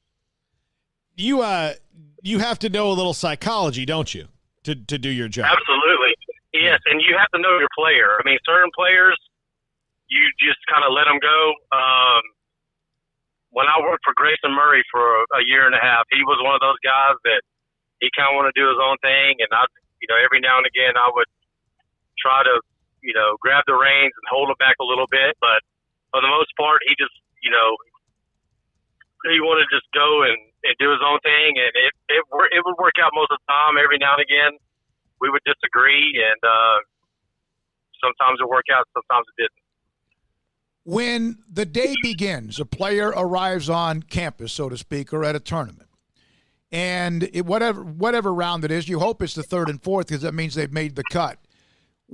And you arrive on the course, or you're already on the course. What are you supposed to do? What's the protocol? What's the itinerary with the bag, the balls, the range, whatever? What do you do, and what do you make sure set up for him? The last few tournaments that we played in, we've got into town on a Monday. We meet at the course on Tuesday, and we've been playing a 9-hole practice round Tuesday, another 9-hole practice round on Wednesday. As far as the bag goes, it's very different nowadays. They used to have on-course bag storage where you could leave your clubs in bag storage or in the locker room. Now, with everything that's going on, players aren't allowed to do that, so they have to take their clubs with them. But as far as the majority of the caddies, their job is not to, do anything with the bag other than to carry it and make sure there's enough snacks and water in it. So you get 13 clubs, some Cheez-Its. Yeah. Make sure there's no more than 14 clubs. This is a practice round. Sometimes, I've seen guys carry around 2 sets of irons before around the golf course during a practice round. And I've carried, several times. There could be 15, 16, 17 clubs in there. But, yeah, we, make sure there's only 14 clubs in there on Thursday morning or Thursday afternoon, before your first or before any round. But the players, they pretty much do their own thing as far as, making sure golf balls and gloves. And our job is, if there's going to be some weather, we'll throw an extra towel in there, make sure there's rain gear. Hey, pro, there's a chance of rain today. Why don't you grab the umbrella? I know back when I worked for Joe Ogilvy, he used to tell me, he goes, it's up to you if I carry the umbrella or not. But if I get wet, you're not getting paid this week. So the umbrella stayed in the bag quite a bit. Wow. It's interesting because they were just in Dublin, Ohio, where they have the tournament memorial, and that's your favorite sports bar, right? Yogi's Bar and Grill. Is that one you missed this week? I did. The only thing is, I probably wouldn't have gone there this year just because of all the COVID virus stuff that's going on. But that is one of my top 5 golf courses, my favorite golf courses that we go to. and I don't know if you guys happen to watch on the coverage on Sunday, but they were literally ripping up the greens. Yep. On the front nine when they were finishing the tournament on the back nine, and I heard a lot of good things about some of the plans Jack plans on doing, some of the changes on the golf course, some of the changes he's done over the years. I'm not a big fan of, but it's still that is one of my favorite golf courses and just one of my favorite places to go. The Columbus, that Dublin area, outside Columbus is just a great area. It looked like watching the tournament, though, that the changes they'd made this year, and some of that might be just guys, not being able to play courses like this that much, but some of the things they did, if someone wasn't ready for it, it kind of ate people up. Did you see that? Yeah, well, the thing is, they kind of let the golf course go because they knew they were going to be ripping up the fairways and the greens. So that's why you saw such firm and fast conditions, especially on the weekend. It looked like, guys were shooting some scores Thursday, Friday. I know they had some windy conditions those couple of days, but by the weekend, I'm sure Jack just told them, hey, turn the water off and let's just make it as hard as we can. And, it was basically major championship conditions. I'm sure the USGA would have loved that. Yeah, it had that feel yesterday. I think there was like three plus strokes over par yesterday, and there were like even the DeChambeau thing to hit that ball out, as you mentioned, out of thick rough, nasty rough, might have been even a little bit wet with a 3-wood, and it was an uphill lie, and everything's usually on something like that. No matter how strong he's become, you're going to flare it, right? Am I right about that? Unless it's a bad hook slant, you're going to probably flare it up right. Absolutely. From the angle, from the camera angle I was looking at, it looked like he had some tree trouble where he couldn't actually go at the green. So I'm sure he was probably trying to hook it around the trees, which when you're in the rough, you can't turn the ball as much as if you're in the fairway, especially trying to hook it. You can maybe cut it, but it's almost impossible to hook a ball out of a thick, juicy lie like that out of the rough. Have you ever carried the bag in conditions where you just didn't think you're going to make it to 18? Physically? Yes, or mentally. Maybe mentally. I don't know about. Maybe just golly. There was one time in Springfield, Missouri. I don't know if you've ever been to Missouri in the summertime, but I think the heat index was about 115. It was late Sunday afternoon, and it was the closest I've ever came from going down on the golf course. I've never not finished a round for any reason, but I was severely dehydrated. It was so hot, and I didn't think we had a long wait on the 18th hole, and I laid down, and I didn't think I was going to make it, but. As far as mentally, the toughest conditions I've ever caddied under was I think it was 2004 U.S. Open at Shinnecock, where the golf course, that was basically, it was between Phil and Retief. Retief ended up winning. I don't know how those guys shot the scores they did.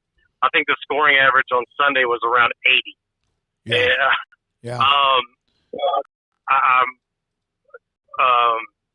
I was working for Joe Ogilvy back then, and I think he shot 78 on Sunday, and he moved up about 20 spots. But, at that point, there's not there's not a lot a caddy can do other than just give them your best educated guess on how things are going to work out. We mentioned Doug Gibbon. I know you got to go. And Michael Fugit with us. He's in Minneapolis, I believe, and with a tournament this week. He hasn't had the best week. He's been on the Corn Ferry Tour as well. We had a former Baylor player that was just won the tournament there 2 or 3 weeks ago, and that's been a fantastic tour to feed the PGA Tour. So right now he's kind of going through some things. He's in Minnesota with you. Your thoughts about who he is right now? Is it, will you know when you go to the practice round with him or the range with him what kind of week he might have? Well, his biggest struggle the last several tournaments and basically most of the year has been his driver. He did do some driver testing, and he went to L.A. where the Titleist headquarters are, and they made an adjustment to his driver. I think I think it was too flat. They made it more upright. Anyway, they made an adjustment in the setting, and he said he started hitting it much better. Okay. So if he can, that's especially out here on the PGA Tour, you have to hit the fairways off the tee, and that's been his biggest struggle. I talked to him last week. He seemed very positive about where his game is. He's been playing a lot of golf, so hopefully if we get out there tomorrow and we'll see when we get on the golf course during our practice round. But like I said, he's a very great guy. He tries to stay positive, and sometimes he struggles with that, and that's when I have to step in and try to keep him positive. Yeah. Tell him, you're going in the right direction. Things are going to work out. But yeah, I'm looking forward to this week to see how well this new driver setup's going to work out. All right, we got 30 seconds if you don't mind, because we're talking about during this COVID, the tournaments are being played, the PGA Tour, the Korn Ferry Tour. These tournaments are going. There's no fans in most of them, if any of them. What has that been like, in your opinion, caddying whether it's on the Korn Ferry Tour where there aren't as many fans or on the PGA Tour where they're not really having anybody? Has it made it kind of strange? It has, especially the bigger events. I think the PGA Tour made an announcement, no more fans the rest of the season. They were expecting to have some last week at Memorial. It would have been really cool if, you watch John Rahm when he chips in on 16, like if there were fans there, they would have been going nuts. I think the strangest thing is watching these tournaments and, when guys win and there's no one cheering or anything, for guys that, on the Korn Ferry Tour, like you said, they don't play in front of a lot of fans anyway. But it's a lot different, especially the bigger events, for sure. Thank you, man. Great to hear from you, Micah. Good luck this week, and hopefully Doug starts playing a little bit better, and I know that you'll have a lot to do with that as well. Always great to hear from you. Good luck. Hey, thanks for having me. Micah Fugit, Waco. Won $1 million when Billy Horschel won the Players' Championship back a few years ago. I like how he handled that with Bryson. Yeah. Again, you could, and I do think that anybody who caddies for Bryson then leaves could probably tell you some stories just because he is a fiery individual. Mm-hmm. And you and I would have done, honestly, of course, maybe this is why I wouldn't be a caddy. I would have gone, hey, Bryson, come here real quick. Let me see that. There's something stuck in the end of your 3-wood here. Yeah, give me that. And I would just thrown it away. Yeah, and you would have been. Here you go. You know what? Who was it? Ian Woosnam who fired his caddy on the tee box at the Open or whatever it was, some tournament, because he had one club more than he should have, and that's part of one of the things that they have to do. Or Stevie Williams, when Tiger's dominating at Pebble, and he had one ball left in his bag because he forgot to put some extra balls in his bag. I'll tell you, when I was 12 years old, I was playing in a Little League game, and I got beaned twice by this same pitcher. And the second time I was really mad, and I was standing out on first base, and I was pouting. I was a kid. I was mad. And I was kind of just pouting, and I wound up getting picked off of first base. And I sulked my way back to the dugout, and my coach said, "What's the matter with you?" I said, "Well, this guy is hitting me. I'm mad." He goes, "How's that working out for you?" Yeah, great point.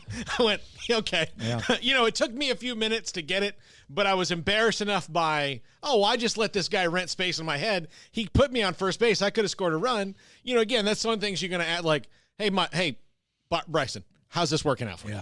Yeah, that's a great point. We'll come back with a couple of more notes from today, including the NFL, the latest on what the players are going to get as far as daily testing. A&M's going to get a player from high school because of COVID who's going to do what they call modify his senior year of high school. So we'll have a little bit of that. And a player at Texas, this is a couple of 3 days old, and it was something about he just leaving the game because of depression, going to stay and get his degree.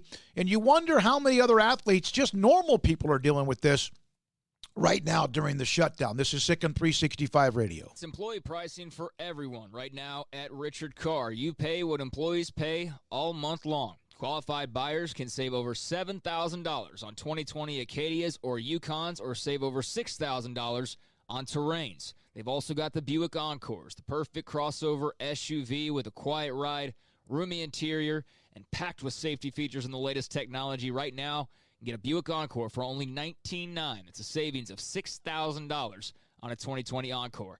And if you're looking for the ultimate in luxury, style, power, all wrapped up in a new SUV, well, don't settle. Drive the Cadillac XT4, XT5, or the 7-passenger Cadillac XT6.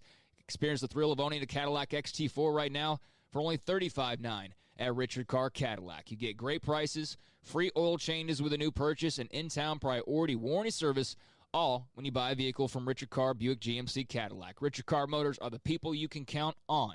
A local family dealer run by Baylor Bear alumni. They want the chance to earn your business. So stop by the Daily Disinfected showroom, see their safety-focused staff, or they can bring the test drive to your home, because your comfort and safety is Richard Carr's first priority. Find them at Richard Carr, KARR.com, or Highway 6 at the Imperial Exit.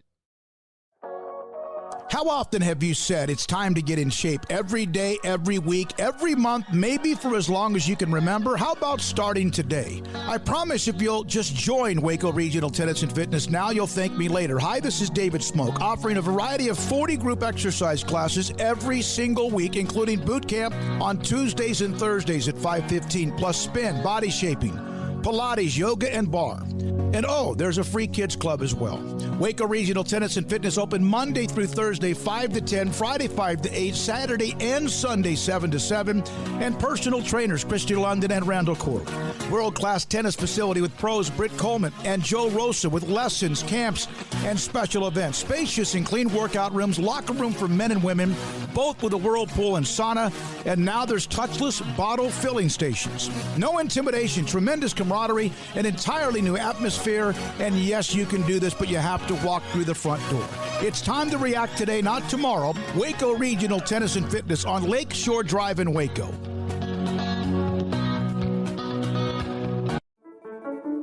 One size fits all. That may be all right for an adjustable belt or cheap sunglasses, but when it comes to your financial needs, no one wants a one-size-fits-all strategy. Cam Heathcott, your Edward Jones financial advisor, knows that his most important goals are yours. That's why he takes the time to understand your needs. Knowing you, that's how Edward Jones makes sense of investing. Cam Heathcott, covering Conroe and Houston, 936-756-7717, or cam.heathcott@edwardjones.com. Edward Jones, member SIPC.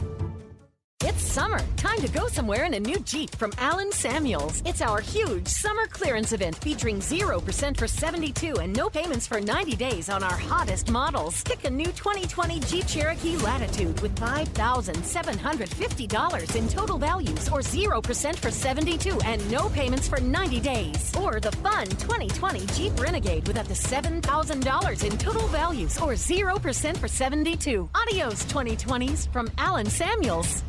We're fighting hard at Pickup Outfitters in our battle to end truck nudity. But it's not just about putting an outfit on a naked truck, it's about making sure you have the very best customer service. So we offer the Pickup Outfitters Lifetime Installation Guarantee. Over time, sometimes your outfit needs a little tune-up, maybe some tightening, adjusting, whatever.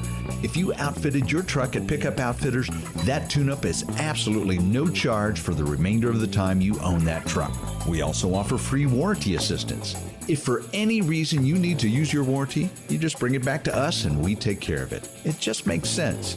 I mean, operating without a promise like that would be like offering customer service in the nude. And if you've seen our staff, trust me, you don't want that. So do your part to end truck nudity by outfitting your truck, Jeep, SUV, or van at Pickup Outfitters, 220 Lake Air Drive in Waco, where we promise to serve you fully clothed. Check out our website, createacommotion.com. Do you or your kids get nervous about going to the dentist? Stonewood Dental, Dr. Steve Childress, he can help. I've spent a career taking care of patients who as children had bad experiences, and now they're adults that hate going to the dentist. If I get a kid at 3 years old and they come every 6 months and it's a happy experience, it's normal for them. Now they have an accident at 6 or 7 or 8 at school. Now they have a broken tooth or a trauma, and they have to come here. They're used to lights, they're used to water in their mouth, they're used to experience, they already trust us. It's amazing what we can do with that kid without it being a negative thing. But if I see a 6 or 7 or 8 year old that's never been to the dentist, and now they have a trauma or an unfortunate unexpected toothache, it's harder to do that for that kid and it not be somewhat of a negative experience.